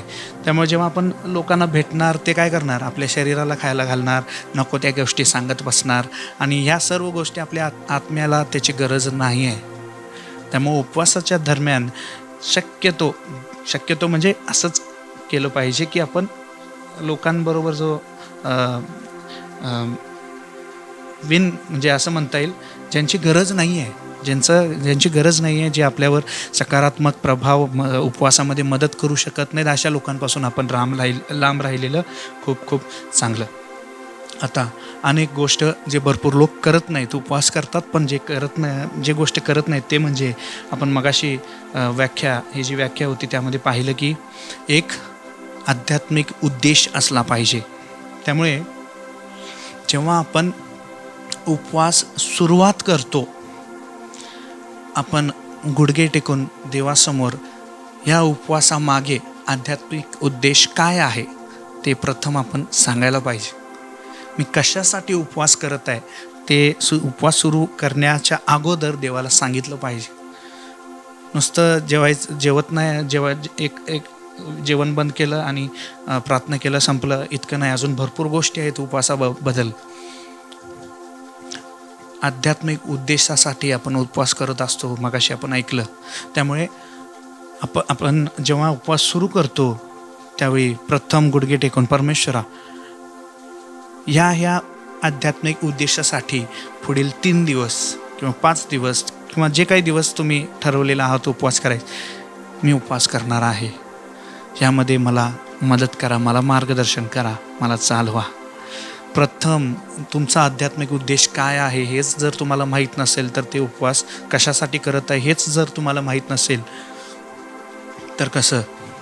त्यामुळे प्रथम सगळ्यात महत्त्वाचं, आता आध्यात्मिक उद्देश म्हणजे काय, आध्यात्मिक उद्देश कसा असावा किंवा काय असावे. समजा एखादं तुम्ही वचन वाचत आहात आणि काही तुमच्या प्रश्नांची उत्तर मिळाली नाहीत, काही वचनं तुम्हाला समजत नाही आहेत, किंवा एखादं तुम्ही दृष्टांत पाहिलात, एखादं स्वप्न पाहिलात, त्याचं उत्तर तुम्हाला माहीत नाही किंवा त्याचा अर्थ काय आहे ते तुम्हाला माहीत नाही, देवाची इच्छा काय आहे ते माहीत नाही, किंवा लेकरांसाठी प्रार्थना करायचं आहे, लेकरं तारणामध्ये येऊ दे, किंवा लेकरं देवाच्या भयामध्ये वाढू दे, लेकरांच्या शिक्षणासाठी किंवा लेकरांच्या आध्यात्मिक उन्नतीसाठी, या सर्व काही अशा प्रकारचे जे आहेत हे आध्यात्मिक उद्देश आहेत. परमेश्वरा, आजपासून मी उपवास करत आहे. मला हा जो शास्त्र भाग आहे मी अनेक वेळा वाचलेला आहे, पण हे मला समजलेलं नाही, ते समजायला सायन मदत करा. मला परमेश्वरा हे दृष्टांत तुम्ही दाखवलात, त्याचा अर्थ मला अजून ठाऊक नाही, त्याचा अर्थ मला सांगा. हे स्वप्न मी पाहिलं, ह्याचा अर्थ मला पाहिजे प्रभू परमेश्वरा. त्यासाठी हे माझा आध्यात्मिक उद्देश असणाऱ्या या उपवासामागे मला चालवा. असं एक आध्यात्मिक उद्देश प्रत्येक उपवासामागे असला पाहिजे. जर उद्देशच नसेल तर उपवास नुसतंच उपवास करतोय, त्याला एक दिशा नसणार. त्यामुळे आध्यात्मिक उद्देश असणे खूप महत्त्वाचं आहे. आणि अनेक जणांना जरा गैरसमज होतो, म्हणजे मी उपवास केला तर माझ्या इच्छेप्रमाणे देवाला मी काय करू शकतो, हलवू शकतो, किंवा देवाला माझ्यासाठी भरपूर काय करायला लावू शकतो. पण एक गोष्ट समजून घ्या, आपल्या ज्या काही इच्छा असतील ते देवाच्या इच्छेशी मॅच झालं पाहिजे, जुळलं पाहिजे. आपल्या जगिक काहीतरी इच्छा असतील ते काय परमेश्वर पूर्ण करत बसणार नाही, ते वचनावर आधारित आणि देवाच्या इच्छेशी ते जुळलं पाहिजे. मगच त्या उपवासाद्वारे ते पूर्णत्वास आपण आणू शकतो. अनेक वेळा वाटते ज्या इच्छा देवाच्या नसतील त्या इच्छांसाठी मी उपवास करून किती झगडून प्रार्थना केली, तर त्या देवाच्या इच्छा नसतील तर ते परमेश्वर पूर्ण करत बसणार नाही. त्यामुळे आपण प्रथम आपले आध्यात्मिक उद्देश पण तपासलं पाहिजे की देवाच्या इच्छेनुसार जुळून आहे का. आता एखाद्या वचनाचं प्रकटीकरण मला पाहिजे असेल तर नक्कीच परमेश्वराची इच्छा असणार, या वचनाचे प्रकटीकरण आपल्याला मिळालं पाहिजे. तर ते एक चांगलं आध्यात्मिक उद्देश आहे. माझे लेकरं रोज बायबल वाचन, त्यांचं आध्यात्मिक जीवन कोरडं पडू नये, ते आध्यात्मिक जीवनामध्ये वाढू दे, तुझ्याबरोबर संबंधामध्ये वाढू दे, त्यासाठी मी उपवास करत आहे, हे एक चांगला आध्यात्मिक उद्देश आहे. असे जे आध्यात्मिक उद्देश आहे ते चांगल्या पद्धतीने आपण आधी ठरवून घ्यायचे आणि त्यानंतर मग आपण ते देवाला सांगून त्यामध्ये उपवासामध्ये आपण उतरलं पाहिजे. आता दुसरा मुद्दा, पहिला आपण मग अशी व्याख्यामधील 3 मुद्दे आहेत, त्यातला पहिला मुद्दा आपण मगाशी बघितलेला आहे. दुसरा मुद्दा, उपवास हे एक वैयक्तिक बांधिलकी आहे, नैसर्गिक गोष्टींचा त्याग करून आत्मिक गोष्टी मिळवण्यासाठी. पुन्हा मी सांगतो, अनेक जण लिहून घेत असाल त्यामुळे पुन्हा मी सांगतो, रिपीट करतो. उपवास हे एक वैयक्तिक बांधिलकी आहे, नैसर्गिक गोष्टींचा त्याग करून आत्मिक गोष्टी मिळवण्यासाठी. हे मगाशी मी सांगितलं, जबरदस्ती नाही आहे, हे वैयक्तिक निर्णय असायला पाहिजे आणि देवासमोर हे एक वैयक्तिक बांधिलकी असायला पाहिजे. It should be a personal commitment to renounce the natural, to invoke the spiritual. वैयक्तिकरित्या आपण निर्णय घेतला पाहिजे. आपलं हे वैयक्तिक, परमेश्वरा हे माझं वैयक्तिक बांधिलकी आहे की या गोष्टी, या नैसर्गिक गोष्टी मी त्याग करणार आहे या उपवासादरम्यान, आणि या आत्मिक गोष्टी मला मिळवायच्या आहेत, हे आत्मिक उद्देश मला मिळवायचे आहेत. त्यामुळे मी स्वतःला देवासमोर काय करतो, वेगळं करतो आणि तुझ्या या पवित्र कार्याला, पवित्रीकरण जे उपवासादरम्यान परमेश्वर करत असतो त्यासाठी मी स्वतःला वेगळं करतो, अर्पण करतो, स्वतःला मी समर्पण करतो. आणि या उपवासादरम्यान आपलं जे आध्यात्मिक इच्छा आध्यात्मिक उद्देश एक असला पाहिजे, आध्यात्मिक इच्छा अशी असली पाहिजे की परमेश्वरा मला तू पाहिजे, दुसरं काही नाही. इतर गोष्टींचा शोध बंद, फक्त आणि फक्त येशू ख्रिस्ताचा शोध घेतलं पाहिजे. ही आपली आध्यात्मिक इच्छा असली पाहिजे. I just want you, I want God and nothing else. मला फक्त परमेश्वरा तुम्ही पाहिजे, ही आध्यात्मिक इच्छा. आणि आपल्या आध्यात्मिक उद्देश जे काय आहे देवासमोर आपण उपवास करण्यापूर्वी आपण सांगितलं पाहिजे. तिसरा मुद्दा, 2 मुद्दे झाले, तिसरा मुद्दा, उपवास म्हणजे एका ठराविक काळासाठी अन्नाशिवाय प्रार्थनेला आध्यात्मिक प्राधान्य देण्यासाठी स्वतःला समर्पित करणे. मी पुन्हा रिपीट करतो, उपवास म्हणजे एका ठराविक काळासाठी अन्नाशिवाय प्रार्थनेला आध्यात्मिक प्राधान्य देण्यासाठी स्वतःला समर्पित करणे. आता हळूहळू हे समजून घेऊया. हे जे वाक्य आहे, तिसरा मुद्दा समजून घे. उपवास म्हणजे एका ठराविक काळासाठी 3 दिवस, 1 दिवस, 5 दिवस, 7 दिवस, 10 दिवस, 14 दिवस, 21 दिवस, 28 दिवस, 40 दिवस, अशा प्रकारे उपवास केलं जाते. एक ठराविक काळ, जास्तीत जास्त 40 दिवस. जास्तीत जास्त 40 दिवसच का, याचं पण उत्तर आपण पुढं पाहणार आहोत. अन्नाशिवाय प्रार्थनेला आध्यात्मिक प्राधान्य देण्यासाठी स्वतःला समर्पित करणे. परमेश्वरा, मी या काळामध्ये अन्न घेणार नाहीये, प्रार्थनेला आध्यात्मिक प्राधान्य मी देणार आहे, असं मी स्वतःला समर्पित करतो. हेच उपवास आहे. आता ह्यामध्ये काही लोकांना मी सावध करू इच्छितो, ज्यांचा औषधोपचार सुरू असेल, डॉक्टरांनी काही औषधं दिली असतील, त्यांचे काही औषधं सुरू असतील, असे जे लोक असतील ज्यांचा रोज सकाळी संध्याकाळी किंवा दुपारी अशा औषधोपचार सुरू असेल, त्यांनी सरळ टोकावरचा उपवास धरू नये. उपवासाचे प्रकार भरपूर आहेत, ते आपण पुढं पाहणार आहोत. पण जो सर्वात टोकाचा उपवास आहे ते धरू नये, कारण त्याने आपल्या शरीराचं जे बॅलन्स आहे ते चुकू शकते. त्यामुळे अशा लोकांनी त्यांच्यासाठी इतर प्रकारचे उपवास आहेत. औषध घेणाऱ्यांसाठी, ज्यांचे औषध सुरू आहेत, गोळ्या सुरू आहेत, अशा लोकांसाठी एक वेगळ्या प्रकारचा उपवास आहे. त्याला आपण दानिएलाचा उपवास असं म्हणतो. आणि हे दानिएलाचा उपवास म्हणजे काय, आपण पुढील जेव्हा उपवासाचे प्रकार पाहणार त्यामध्ये मी तुम्हाला सांगेन की हे कोणत्या प्रकारचा उपवास आहे. आता उपवास आपल्या शरीराला पूर्णपणे बरं करते. म्हणजे समजा एखादं गोष्ट असेल, एखादा आजार झाला असेल आणि ते बरं होण्यासाठी मला 15 दिवस लागणार असतील आणि मी चांगला तंदुरुस्त आहे, पण ह्याच्यामुळे अशक्तपणा असेल, काही असेल, मी जेव्हा उपवास करतो त्यावेळी ते लवकर बरं होते, आरोग्याला लवकर प्राप्त होते. वचनामध्ये देखील एका ठिकाणी वर्णन त्याचं आहे. एका देवाच्या सेवकाचं हे एक साक्ष त्यांनी दिली होती. ते एक लहान मुलं असताना दरवर्षी त्यांना एकदम उंच तापमान असलेलं ताप व्हायचं, दरवर्षी ताप यायचा आणि एकदम टोकाचा ताप असायचा. पण त्यांनी जेव्हा ते तरुण झाले, त्यांना हे जे उपवास आहे ह्याबद्दल समजलं आणि हळूहळू त्यांनी उपवास करायला सुरू केले आणि त्यांनी 28 दिवस उपवास केला. आणि ते पण पाणीचा उपवास, फक्त पाणी. आपण हे सर्व बघणार आहे उपवासाच्या प्रकारामध्ये. हे पाणीचा उपवास काय आहे, हे दानिएलाचा उपवास काय आहे आणि कुठले आहे ते पुढं आपण पाहणार आहे. सरळ तिथं उडी मारायला नको, एका सिक्वेन्समध्ये आपण जाऊया. तर त्यांनी 28 दिवस पाणीचा उपवास केला. त्यानंतर ते ताप त्यांना सोडून निघून गेले.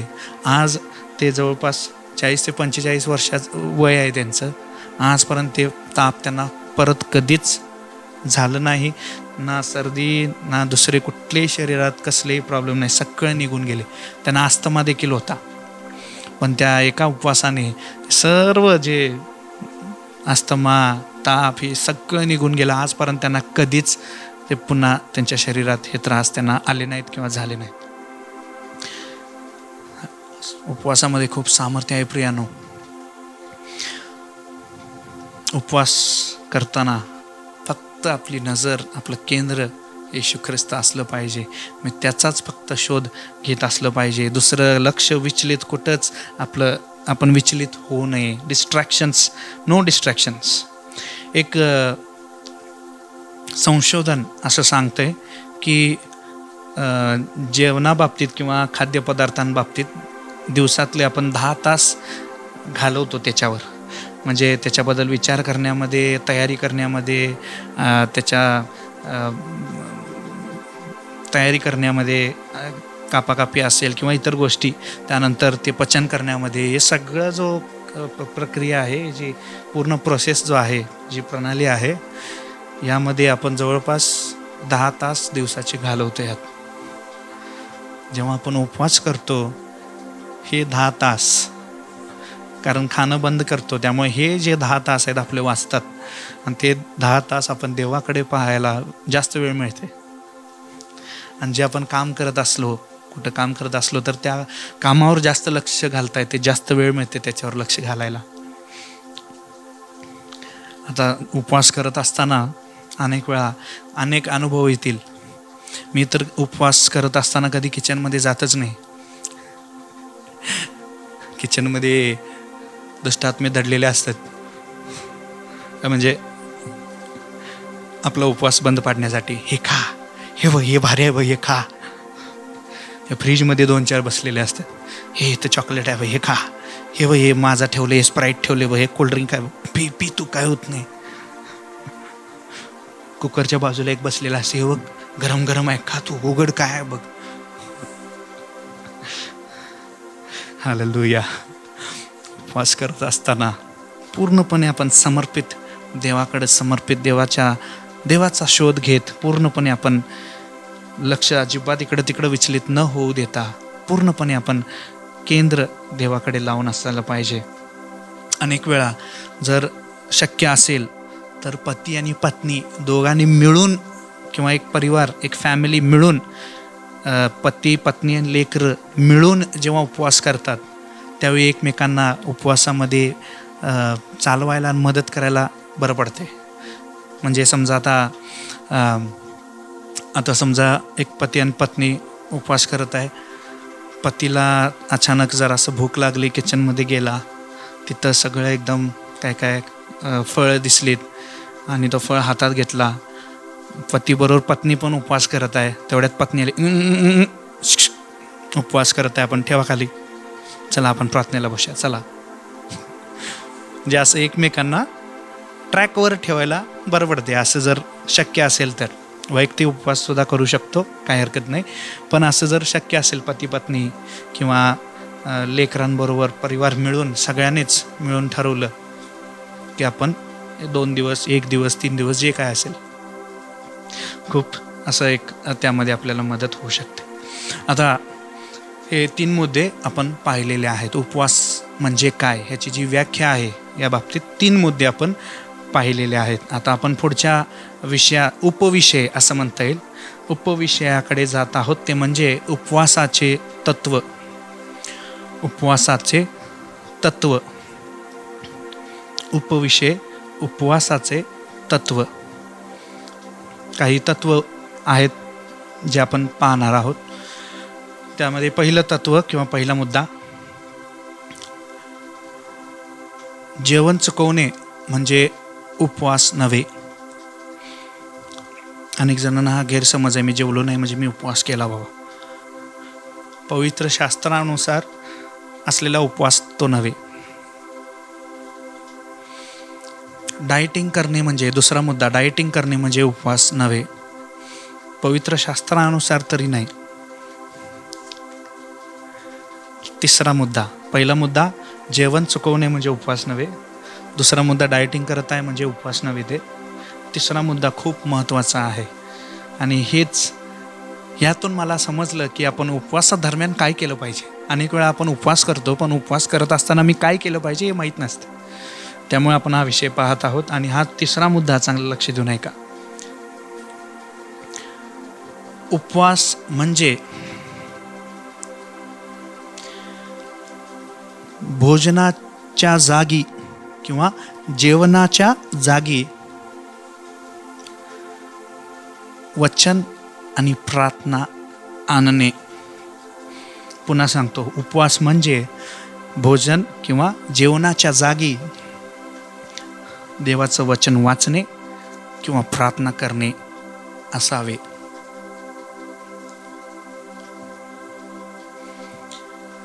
अनेक वेळा आपण उपवास करतो, जेवण खात नाही, बाकी सगळ्या गोष्टी करत बसलेला असतो. ते उपवास नव्हे.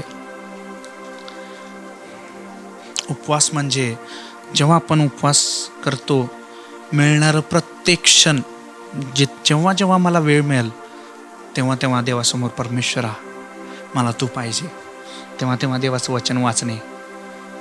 मी मगाशी मुद्दा काय सांगितला, तिसरा मुद्दा काय सांगितला? उपवास म्हणजे जेवणाच्या जागी देवाचे वचन वाचणे आणि प्रार्थना करणे. म्हणजे सकाळी उठून नाश्ता करतो, पण नाश्त्याच्या जागी गुडघे टेकून प्रार्थना करणे. दुपारच्या जेवणाच्या जागी वचन वाचणे, प्रार्थना करणे. रात्रीच्या जेवणाच्या जागी वचन वाचणे, प्रार्थना करणे, अन्य भाषेत बोलणे, स्तुती आराधना करणे. जेवणाच्या म्हणजे जेवण काढून तिथं ती जागा देवाच्या वचनाने, प्रार्थनेने, स्तुती आराधनाने भरतो. आता समजा ऑफिसमध्ये काम करणारे काही लोक असतील, दुपारची जेवणाची वेळ होते, सगळे ऑफिसमधले लोक डबा काढतात आणि जेवायला बसतात. आपण उपवास करत आहोत, त्या वेळेत आपण बाजूला कुठेतरी शांत ठिकाणी गेलो, गुडघे टेकून प्रार्थना करायला सुरू केलं, देवाचं वचन वाचायला सुरू केलं. खरा उपवास हेच. आपल्याला हे वचन माहीत आहे, मनुष्य केवळ भाकरीनं नव्हे तर परमेश्वराच्या मुखातून बाहेर निघणाऱ्या प्रत्येक शब्दाने जगेल, वचनाने जगेल. जेव्हा आपण जेवणाच्या जागी देवाचं वचन घालतो, जेवण शरीरात जाते, वचन आत्म्यात जाते. वचन हे आध्यात्मिक जेवण आहे, आत्म्यासाठी खाऊ घालतो आपण. जेवण शरीराला खाऊ घालते, वचन आत्म्याला खाऊ घालते. मग उपवासादरम्यान आपण शरीराला खाऊ न घालता आत्म्याला खाऊ घातलं पाहिजे. समजा आपण उपवास करत आहे, उपवास केलेला, उपवास धरलेला आहे आणि टी व्ही बघत बसलोय, तर आपण काय केलं पाहिजे? जे टी व्ही पाहण्याचा वेळ आहे ते वेळेला त्या टी व्हीवर जे सिरियल पाहण्यापेक्षा एखादा संदेश ऐकणे, रविवारचा संदेश किंवा कितीतरी संदेश आहेत ते ऐकणे. ते ऐकल्यानं काय होईल? ते वचनं, ते जे काही शिकवत आहेत ते आपल्या आत्म्याला आपण खाऊ घालत आहे. त्यामुळे असं जे नैसर्गिक जे उपक्रम आहेत ते पूर्ण आपण काय करतो? ते काढून त्याच्या जागी आत्मिक उपक्रम भरतो. ह्यालाच आपण उपवास म्हणू शकतो. जे नैसर्गिक कार्य आहेत ते सगळं बाजूला करून त्याला आत्मिक कार्याने भरतो. आणि मी मगाशी एक मुद्दा सांगितला, तो म्हणजे आपल्या वातावरण आपण जपलं पाहिजे, लोकांपासून अंतर ठेवलं पाहिजे. म्हणजे एक अनेक उदाहरण म्हणजे न्यूजपेपर आपण वाचतो, बातमीपत्र वाचतो, बातम्या ऐकतो. उपवास असेल त्या दिवशी याला हात लावायचा नाही. त्या बातम्यांमध्ये तुमच्या आत्म्यासाठी खाऊ घालण्यासारखं काहीच नाही आहे. तुम्हाला ते उघडलात तर सगळी नकारात्मक बातम्याच तुम्हाला वाचायला मिळणार आहे. आणि ते वाचून तुम्हाला राग येईल, द्वेष येईल. म्हणजे यांनी असं केलं, त्या मंत्रीने तसं केलं, असं करतात होय, तसं करतात होय, द्वेष निर्माण होईल आणि ते शरीरासाठी होऊन जाणार. मग त्यामुळे अशी काही पुस्तकं म्हणजे आध्यात्मिक पुस्तकं वाचू शकता, पण नकारात्मक खाऊ घालणारे असे बातमीपत्र, पुस्तकं, मॅगझिन असतील किंवा जे काय आपण पाहतो, जे ऐकतो, हे सर्व आपण जपलं पाहिजे. ते सर्व आपल्या आत्म्यासाठी असायला पाहिजे, शरीरासाठी नाही. उपवासादरम्यान ही आपण काळजी घेतली पाहिजे. आत्मिक गोष्टींचा पाठलाग आपण केला पाहिजे उपवासादरम्यान. नैसर्गिक गोष्टी सगळ्या बाजूला ठेवून आत्मिक गोष्टींच्या मागे आपण लागलो पाहिजे.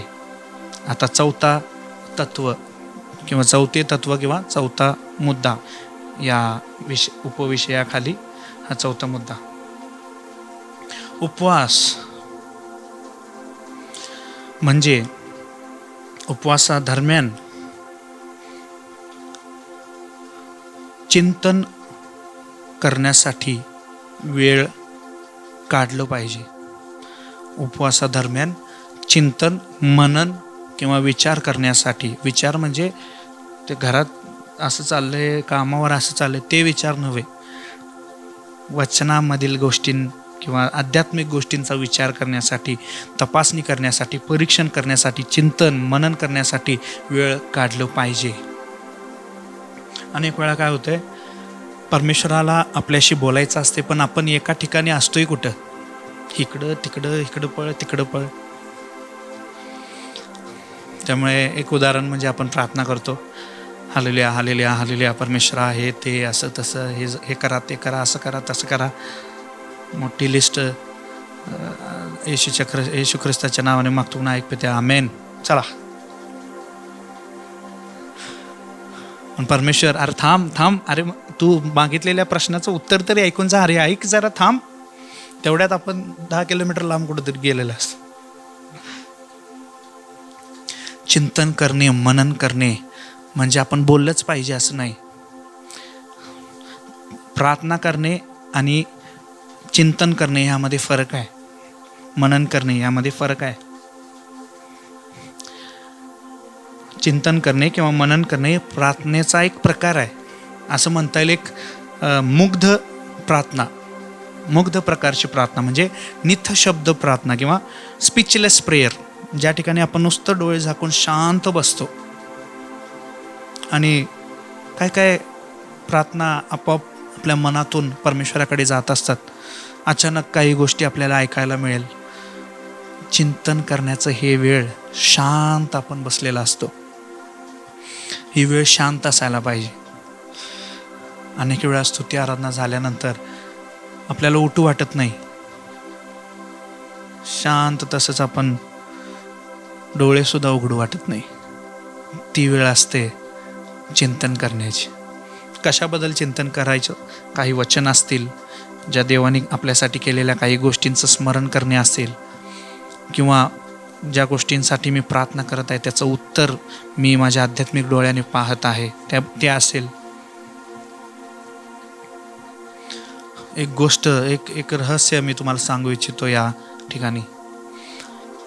चिंतन करण्यामध्ये भरपूर सामर्थ्य आणि भरपूर कार्य पाहायला मिळेल बोलण्यापेक्षा. याचा अर्थ बोलायचंच नाही असं नाही, बोलण्यापेक्षा जास्त चिंतन करा, मनन करा. प्रार्थनेमध्ये तो एक प्रकार आहे जे आपण करत नाही, थांबतच नाही. आपण नुसतं बाड बोलायचं, काहीतरी प्रार्थना करायचं, हे करा ते करा, मोठी यादी सादर करायचं आणि सुटायचं. चिंतन करायला वेळ द्या, वेळ काढा. प्रार्थना झाल्यावर किंवा स्तुती आराधना झाल्यावर थोडा वेळ शांत बसा.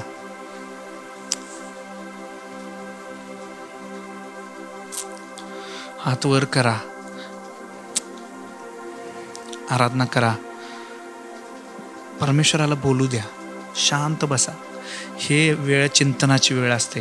त्यामुळे असं वेळ सुद्धा आपल्या प्रार्थनेमध्ये असलं पाहिजे. तुम्हाला माहीत असेल रेडिओ कसं कार्य करते ते ट्यून करायला लागते आपल्याला.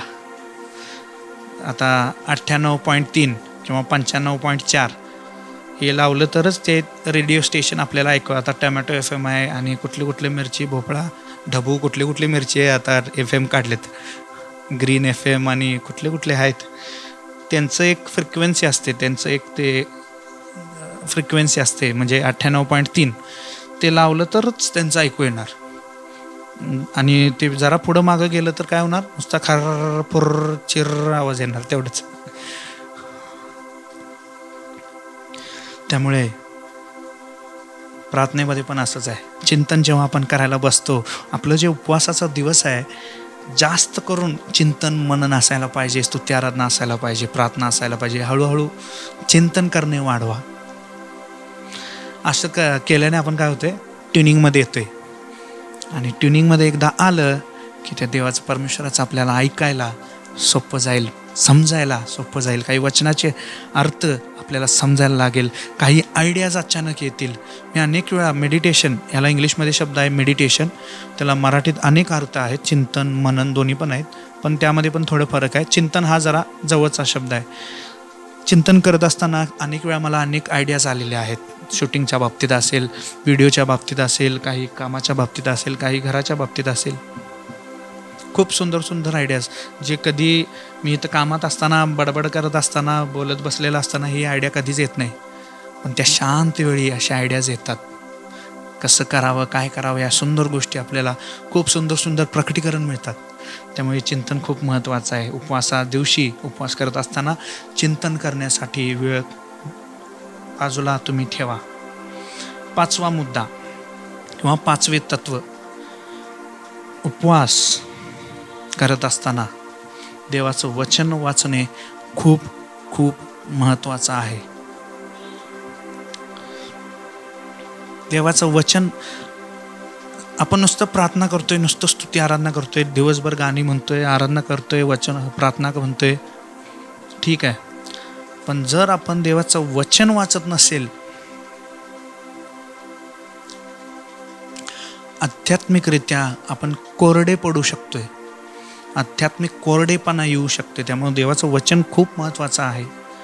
आध्यात्मिकरित्या आपण सक्रिय राहण्यासाठी, स्पिरिच्युअली ॲक्टिव्ह असण्यासाठी वचन वाचणे खूप महत्त्वाचं आहे. वाचायला जमत नसेल तर ऐकायला पाहिजे. वचन आत गेलं पाहिजे, ते तुम्ही वाचून किंवा ऐकून कसं पण. त्यामुळे त्या गोष्टीकडे पण लक्ष ठेवा. आता असं कोण म्हणू शकत नाही की माझ्याकडं बायबल नाही. प्रत्येकाकडं मोबाईल फोन आहे.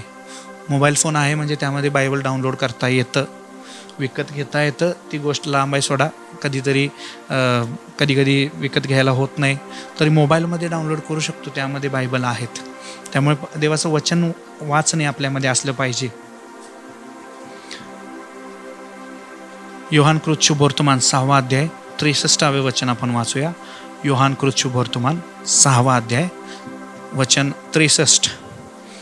आत्मा हा जिवंत करणारा आहे, देहापासून काही लाभ नाही. मी जी वचने तुम्हाला सांगितली आहेत ती आत्मा व जीवन अशी आहेत. उपवास करत असताना जेव्हा देवाचं वचन वाचतो, भाकरीसारखं आहे ते आपल्याला जीवन देतात. मनुष्य केवळ भाकरीने नव्हे, देवाच्या मुखातून बाहेर पडलेल्या प्रत्येक शब्दाने, म्हणजेच हे जे वचनं आहेत हे सर्व देवाच्या मुखातून बाहेर पडलेले शब्द आहेत. त्यामुळे उपवासादरम्यान आपण भाकरी खात नाही, पण देवाचं वचन खातो. आणि त्या देवाच्या वचनामध्ये काय आहे, आता वाचलं आपण, जीवन आहे. म्हणजे जेव्हा आपण देवाचं वचन वाचतो उपवासादरम्यान, आध्यात्मिक जेवण करत आहे. आणि मस्त काय म्हणता येईल, आध्यात्मिक बिर्याणीच, चांगलं आध्यात्मिकरित्या एकदम धष्टपुष्ट होणार. जेव्हा आपण उपवास करतो, खूप वेळ आपला वाचतो, कारण भरपूर गोष्टी, नैसर्गिक गोष्टी आपण सगळ्या बाजूला काढलेल्या असतात. त्यामुळे भरपूर वेळ असतो आपल्याकडे या सर्व गोष्टी करण्यासाठी. आणि त्यामुळे एक ठराविक दिवस आपण उपवास केला की आपल्याला ऑटोमॅटिक, आपोआप वेळेचा शिस्त लागतो शरीराला. करून बघा, आपल्या जीवनात असलेला सगळा कचरा बाहेर निघतो उपवासाने. आणि उपवास करताना सगळं जे आपण, मला वाटते मागील भागामध्ये मी पाईपचा एक उदाहरण दिला होता. जर पाईप मोठी असेल, उपवास करतो तेव्हा जे छोटा 1 इंची पाईप आहे ते काढून मोठा 15 इंची पाईप बसवतो आणि पाईपमध्ये जे काय गंज असेल, जे काय कचरा अडकला असेल, सगळं काय होते, साफ होते. त्यामुळे उपवास करत असताना हे होत असते. आपल्या जीवनात, आपल्या शरीरात साफसफाई सुरू असते. आध्यात्मिकरित्या मजबूत होतो आणि सगळं साफ झाल्यामुळे स्पष्ट विचार करायला जमते. एकदम क्लिअर एखाद्या गोष्टीचा विचार करायचा आहे, निर्णय घ्यायचा, एकदम स्पष्ट तुम्हाला त्याबद्दल विचार करायला जमणार. अजिबात गोंधळ होणार नाही. गोंधळ हे ते सगळं निघून जाणार, विचलित होणारच नाही. उपवास साधी गोष्ट नाही आहे. उपवास काय आहे एकदा समजून घेतलं, उपवास करायचं सोडणारच नाही आहेच. मग आपलं उपवास जेव्हा आपण करतो, आपलं जे स्मृती आहे, मेमरी तीव्र होते, शार्प होते. आपला मेंदू एकदम शार्प होते, धारदार बनतो.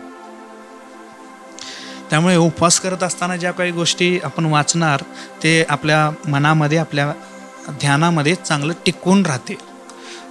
का तर उपवासावेळी सगळं साफ झालेलं असते, पूर्ण स्पष्टता मिळते. अनेक वेळा उपवास करत असताना, उपवास करून प्रार्थनापूर्वक तुम्ही झोपी जाणार. तुम्ही झोपेत असताना नवीन नवीन गाणी परमेश्वर देऊ शकतो. सकाळी उठताना ते गाणं म्हणत म्हणत तुम्ही उठणार. जे लोकांची आपल्या जीवनामध्ये गरजच नव्हती पण आहेत, अशा लोकांना उपवास बाहेर काढते आणि ते कधी गेले, कसं गेले समजणार पण नाही. मी पुन्हा सांगतो, ज्या लोकांची आपल्या जीवनामध्ये गरज नाही पण आहेत, कसं तरी आहेत, उपवास करत असताना हे सगळे निघून जाते. आणि ते कसं आपल्याला सोडून गेले त्यांना वाईटसुद्धा वाटणार नाही, कसं निघून गेले कसं काही समजणार नाही. उलट देवाला आभार मानणार आपण. थोडक्यात उपवास पूर्ण साफ करते आपलं पूर्ण जे जीवन आहे, आपलं शरीर, आपलं आध्यात्मिकरित्या पूर्ण साफ करून पूर्ण आध्यात्मिकरित्या मजबूत आणि पैलवान करते. आपल्याला आध्यात्मिक पैलवान होतो आपण. उपवास खूप सामर्थ्यशाली आहे. एक वचन आपण वाचूया. यशया याचं पुस्तक 58वा अध्याय त्यातील 3 आणि 4. यशया 58वा अध्याय त्यातील 3 आणि 4. आम्ही उपवास करतो ते तू का पाहत नाहीस? आम्ही आपल्या जीवास पीडा देतो ती तू का लक्षात आणत नाहीस? पहा, आपल्या उपवासाच्या दिवशी तुम्ही आपले कामकाज चालवता, तुम्ही आपल्या सर्व मजुरांकडून कबाड कष्ट करवता. पहा, तुमच्या उपवासांचा परिणाम तर असा होतो की तुम्ही त्यावेळी कटकटी करता व दुष्टपणाने ठोसाठोशी करता. तुमचा शब्द ऊर्ध्वलोकी ऐकू जावा ह्यासाठी तुमचे हल्लीचे उपवास आहेत असे नाहीत. ह्या वचनात भरपूर गोष्टी सांगितलेल्या आहेत. आणि मेन म्हणजे उपवास करत असताना तुम्ही कटकटी करता, दुष्टपणाने ठोसाठोशी करता, हे करता, ते करता, असं करता, तसं करता. भरपूर गोष्टी आहेत, तुम्ही नंतर वाचून बघा.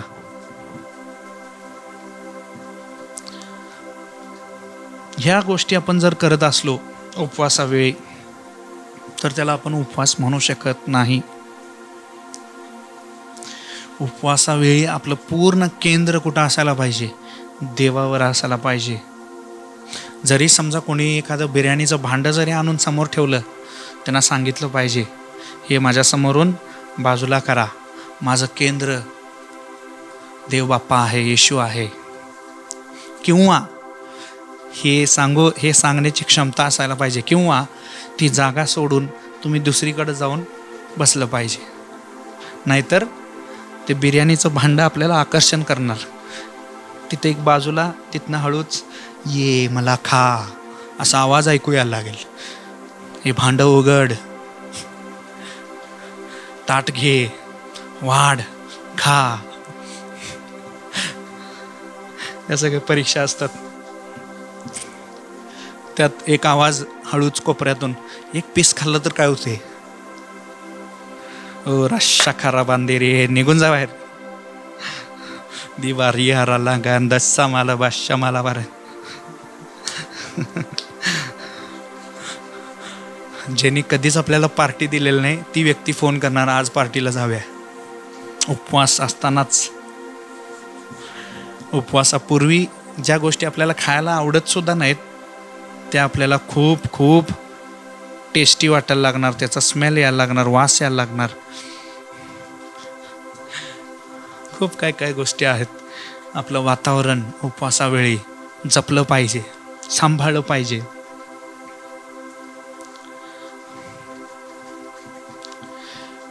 तीन आणि चार, 158, 3 आणि 4, आता जे 2 वचन आपण वाचलेत याचं थोडक्यात, तुम्हाला पाहिजे ते तुम्ही करता आणि त्याला तुम्ही उपवास म्हणता, असं त्याचं सारांश आहे त्या दोन्ही वचनांचा.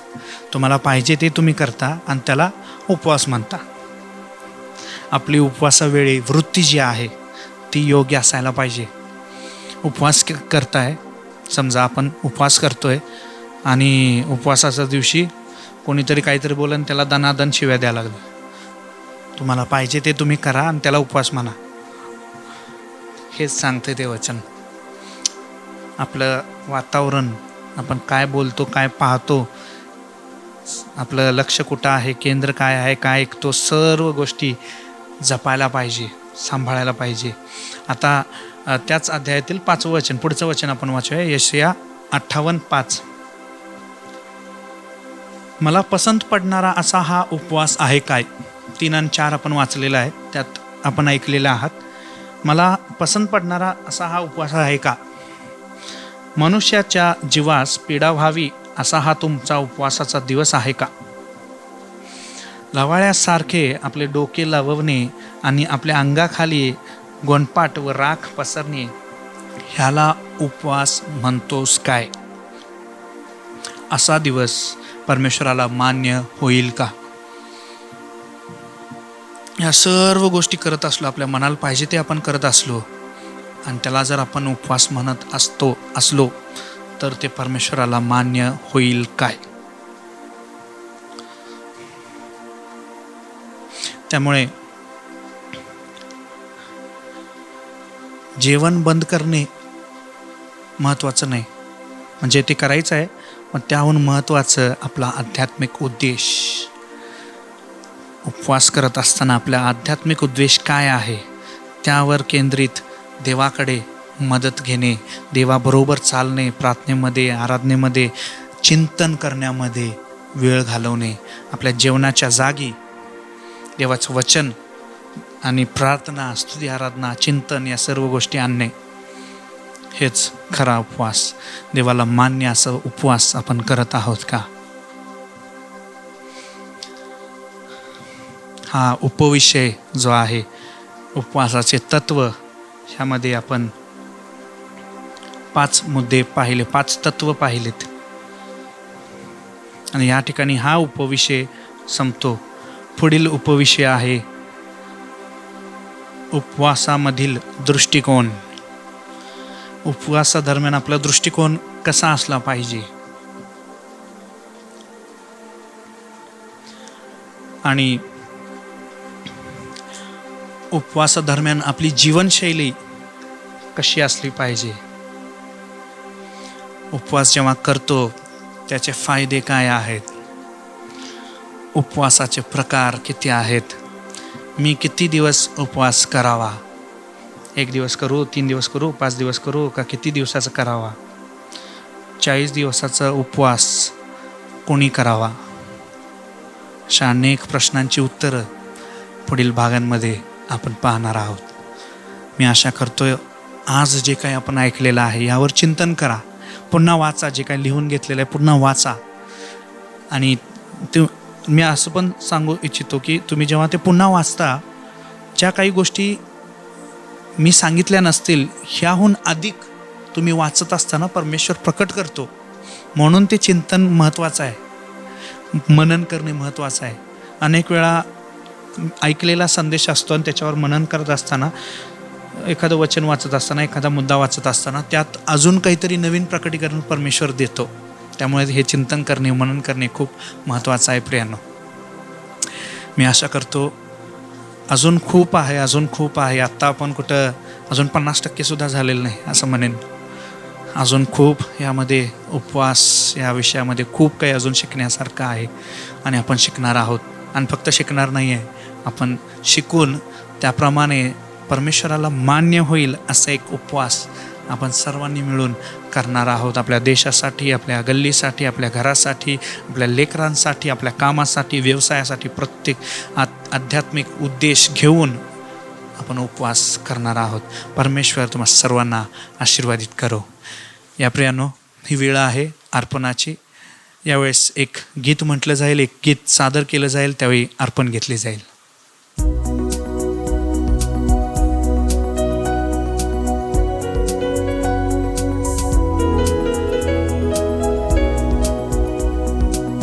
कुछ मिले या ना मिले, प्रभु की स्तुति हो.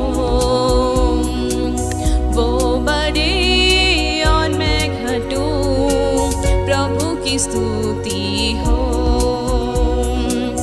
कुछ मिले या ना मिले, प्रभु की स्तुति हो.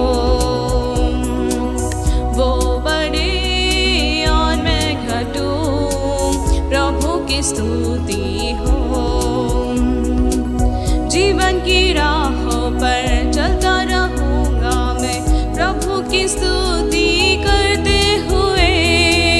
दुख में रहूँ या सुख में रहूँ, प्रभु की स्तुति करूँ. जीवन की राहों पर चलता रहूँगा मैं, प्रभु की स्तुति करते हुए. दुख में रहूँ या सुख में रहूँ, प्रभु की स्तुति करूँ.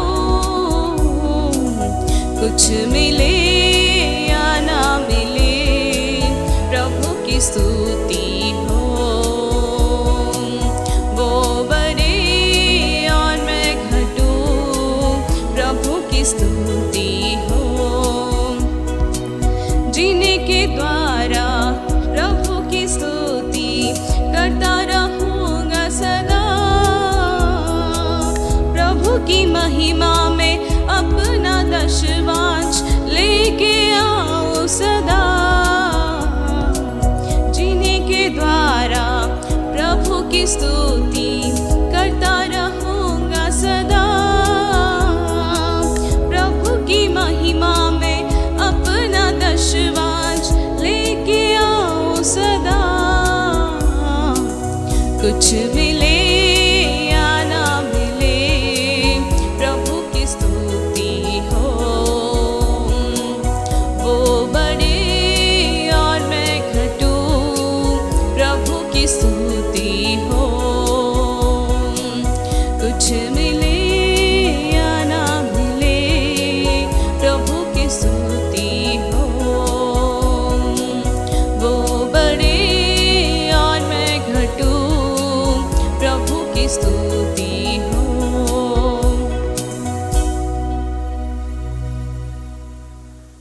या प्रियानो, या अर्पणासाठी आपण सर्वांनी मिळून यावेळेस प्रार्थना करूया. पवित्र परमेश्वर, तुला आभार मानतो, धन्यवाद करतो या सुंदर अशा दिवसामध्ये. प्रभू, आम्हा सर्वांना तुम्ही एकत्र केलं त्याबद्दल आभारी. आणि या दिवसामध्ये देखील प्रभू आम्हा सर्वांना प्रभू अर्पण देण्याची एक ताकद व संधी तुम्ही आम्हाला पुरवलात त्याबद्दल लाखो कोटी आम्ही तुला आभार मानतो. विशेष करून मी प्रार्थना करत आहे, ज्यांनी हे अर्पण दिलेलं आहे प्रत्येकांना अनेक पटीने तो आशीर्वाद करणारच हा विश्वास आमचा आहे. असं तुम्ही केल्याबद्दल विश्वासाने आभार मानतो प्रभू, धन्यवाद करतो. ही वेळ तुझ्या हाती सोपवून प्रार्थना येशू ख्रिस्ताच्या महान शक्तिशाली नावाने मागतो म्हणून ऐका आमच्या स्वर्गातील पित्या. Amen, amen, amen. Hallelujah, praise Lord. या वर्षासाठी परमेश्वराने आपल्याला दिलेलं अभिवचन आपण कबूल करूया. माझ्यावर चालवण्यासाठी घडलेले कोणतेही हत्यार माझ्यावर चालणार नाही.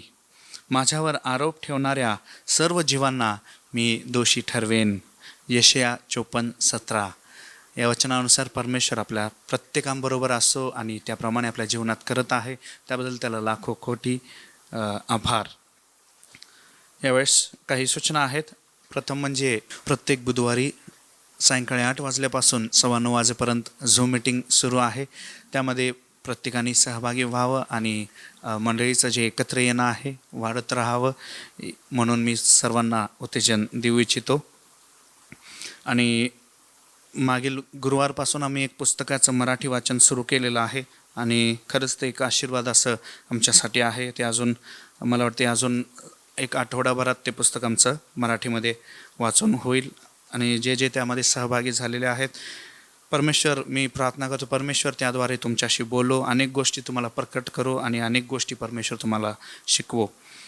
काही साक्ष आहेत जे मी तुम्हाला वाचवून दाखवणार आहे.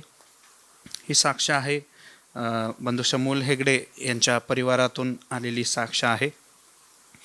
नेहमीची मंगळवारची उपवास प्रार्थना होती. त्यात मी जोसेसचा उपवास या संबंधित संदेश ऐकला होता. ती पहिलाच भाग, त्या अगोदर 4 दिवस माझी तब्येत बरी नव्हती. डिसेंट्री प्रॉब्लेम होता, त्यात अशक्तपणा होता. तरी पण उपवास धरला, प्रार्थनेला बसलो होतो. प्रार्थनेला सुरुवात झाली होती, स्तुती आराधना करत होतो. स्तुती आराधना करत असताना देवाच्या सामर्थ्याने, अभिषेकाने भरून गेलो. आनंदाने गाणी गाऊन देवाची स्तुती करत होतो. त्यात पण अडथळा येत होता. त्यावेळेस असं वाटत होते की प्रार्थना करू की नको. तरी पण मी स्तुती आराधनेत मग्न झालो होतो. अन्य भाषेत प्रार्थना करू लागलो. नंतर स्तुती आराधनेतला अडथळा दूर झाला. मी बायबल वाचत असताना अचानक सापाचे पिल्लू 1 फूट लांब एवढे होते. ते पाहून घाबरलो आणि जेवढी अंगात ताकद होती ती सर्व निघून गेली. काय करायचे काहीच सुचेना. तसेच अन्य भाषेत प्रार्थना करत करत त्याला तसेच उचलून बाहेर नेऊन मारले व टाकून दिले. मी उपवास प्रार्थना करू नये म्हणून अडथळा होता आणि अडथळा पहिल्यांदाच आमच्या घरी आला होता. नंतर मी परत येऊन प्रार्थनेत बसलो. परत देवाच्या सामर्थ्याने भरलो. मला देवाने शक्ती दिली. देवाचे मी आभारी आहे. प्रभू येशू ख्रिस्ताला धन्यवाद. या सुंदर साक्षीबद्दल देवाला आभार मानतो. याचं श्रेय, याचं गौरव त्या प्रभूंच्या प्रभू, राजांचा राजा येशू ख्रिस्ताला आम्ही देतो. अनेक साक्ष आहे. त्या परिवारातूनच विद्याताईंनी एक साक्ष पाठवलेला आहे. रुबनच्या बाप्तिस्माबद्दल 2 ब्रदरांना मी सांगितले होते, पण त्यांनी ह्या लहान वयात नको असे म्हटले होते. त्याच मीटिंगमध्ये अमित घाटगे लहान मुलांच्या अभिषेकाविषयी, बाप्तिस्माविषयी प्रार्थना करत होते. तेव्हा मला वाटले देवाची इच्छा असेल. आणि जोसेसने वचन चिन्हाविषयी सांगितले होते. ते मी प्रार्थनेत आठवण ठेवले व देवाकडे मी चिन्ह मागितले होते. देवा, जर तुझी इच्छा असेल तर बाप्तिस्मावेळी जर लोक जास्त असलेत तर मला समजून जाईल की रुबेनला बाप्तिस्मा द्यायचा आहे किंवा त्याची बाप्तिस्मा झाली पाहिजे. आणि असंच मी कवीला विचारले होते की गेल्या महिन्यात बाप्तिस्मा झाला, ह्या महिन्यात जास्त लोक नसतील बाप्तिस्माला. तर तिने सांगितले भरपूर लोक आहेत बाप्तिस्म्याला. त्यानंतर पास्टरांनी सर्वांना बोलवले होते व पास्टर प्रार्थना करत होते. तेव्हा मला हे चिन्ह समजले आणि मला मनात पूर्णपणे जाणीव झाली की ही देवाची इच्छा आहे. आणि त्याचप्रमाणे रुबनचा बाप्तिस्मा व्हावा.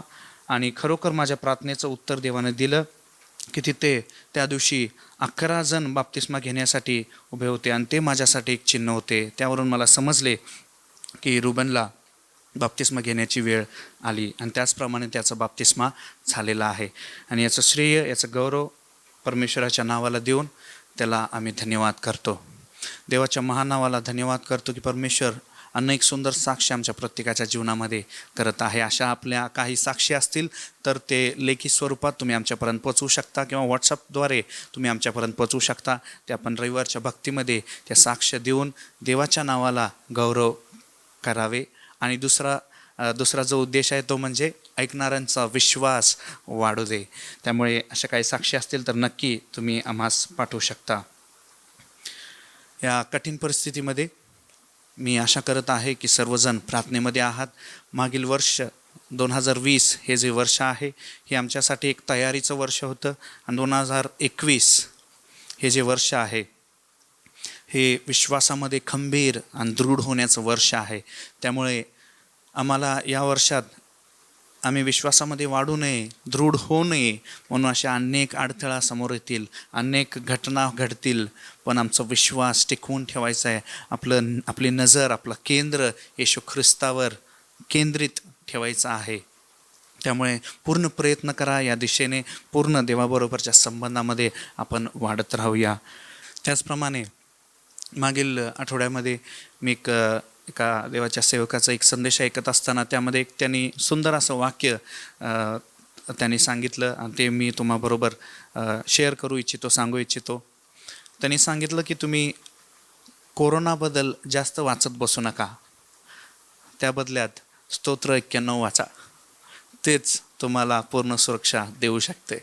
आणि ते वाचून ते ऐकून मला पण एक प्रेरणा मिळाली आणि मी आशा करतो तुम्हाला देखील मी हे प्रेरणा देऊ इच्छितो की कोरोनाबद्दल जास्त ऐकत बसू नका, कोरोनाबद्दल जास्त विचार करत बसू नका आणि त्याबद्दल जास्त त्यांची वाहवा करत बसू नका. ते काय आपले पाहुणे नाहीत किंवा आपला मित्र नाही, ते आपल्या विरोधात असलेले एक शत्रू आहे. त्यामुळे त्यांची वाहवा आणि त्यांच्याबद्दल जास्त बोलत बसू नये. स्तोत्र 91ची कबुली आपण करत राहूया. देवाच्या चेहऱ्याकडे आपलं केंद्र लावून त्याच्या चरणी आपण शरण जात राहूया, त्याच्याबरोबर असलेल्या संबंधामध्ये वाढत राहूया. देवाला स्तुती असो. या सर्व सूचना परमेश्वर आशीर्वादित करून देव. यावेळेस वेळ आहे शेवटच्या प्रार्थनेची. यावेळेस पाळसाहेब आपल्यामध्ये येतील, शेवटची प्रार्थना करून आशीर्वाद देतील. परमेश्वर तुम्हा सर्वांना आशीर्वादित करो, सुरक्षित ठेव. आमेन, आमेन, आमेन. जिवंत प्रभू, आम्ही तुझे आभार मानतो, धन्यवाद करतो. तुझ्या नावाला उंचावितो, तुझ्या नावाला सर्व गौरव देतो. प्रभूजी, आम्ही आतापर्यंत जे गोष्टी तुझ्या ऐकलेल्या आहे ते सर्व गोष्टीसाठी आम्ही तुझे आभार मानतो. तुझ्या नावाला गौरव देतो, तुझ्या नावाला सर्व उंचपणा आम्ही देतो. देवपा, तू महान आहेस, तू सर्व गोष्टीच्या काळजी घेतोस. देवप्पा, आमच्या प्रत्येक गोष्टीच्या तू काळजी घेतोस.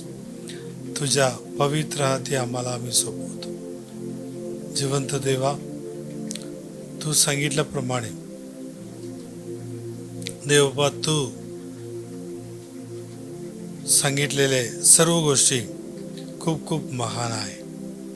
तुझ्या पवित्र हाती आम्हाला आम्ही सोपवतो. जिवंत देवा, तू कितीतरी महान आहेस. तुझे महान कृत्ये, तुझे महान कार्य खूप खूप महान आहे. तुझ्या पवित्र हाती आम्हाला आम्ही सोपवतो. जिवंत देवा, तू कितीतरी महान आहेस, तू कितीतरी अद्भुत परमेश्वर आहेस. देवपा, तुझ्या पवित्र हाती आम्हाला आम्ही सोपवतो. जिवंत देवा, तू कितीतरी महान आहेस. तुझे महान कार्य आम्ही पाहून खूप खूप आभारी म्हणतो. तुझे महान कृत्ये पाहून आम्ही तुझे गौरव करतो. तुझ्या पवित्र हाती आम्हाला आम्ही सोपवतो. जिवंत देवा, तुझ्या पवित्र हाती आम्हाला आम्ही सोपवतो. देवबा, तुझे महान कृत्ये बद्दल आम्ही तुझे आभार मानतो. तुझे कृपा, तुझे दया खूप खूप महान आहे. देवपा, तुझे सामर्थ्याच्या हाती आम्हाला आम्ही सोपवतो. देवपा, तू कितीतरी महान आहेस, तू कितीतरी अद्भुत परमेश्वर आहेस, तू कितीतरी आश्चर्यकारक करणारा अद्भुत परमेश्वर आहेस.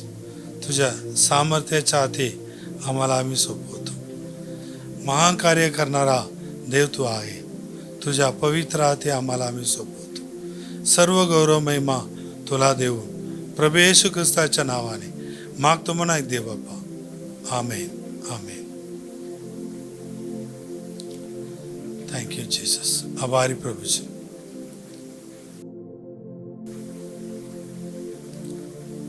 आपल्या प्रभू येशू ख्रिस्ताची कृपा, देवाच्या दया, पवित्र आत्माचा सहभागिता आता आणि युगायुगाने तुम्हा सर्वांच्या बरोबर सदा सर्व काळ असो. आमेन. देवाला स्तुती असो, प्रभूला स्तुती असो, देवाला स्तुती असो, प्रभूला स्तुती असो. मला शोधत येऊन मुक्त केले म्हणून तुम्हाला गौरव असो. मला शोधत येऊन मुक्त केले म्हणून तुम्हाला गौरव असो.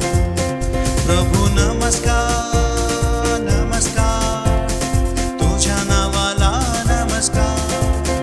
प्रभू नमस्कार नमस्कार, तुझ्या नावाला नमस्कार. अय्या வாழ்க வாழ்க, உம் நாமம் வாழ்க. அய்யா வாழ்க வாழ்க, உம் நாமம் வாழ்க. Hallelujah hallelujah hallelujah. थँक्यू. देवाला स्तुती असो. Praise the Lord.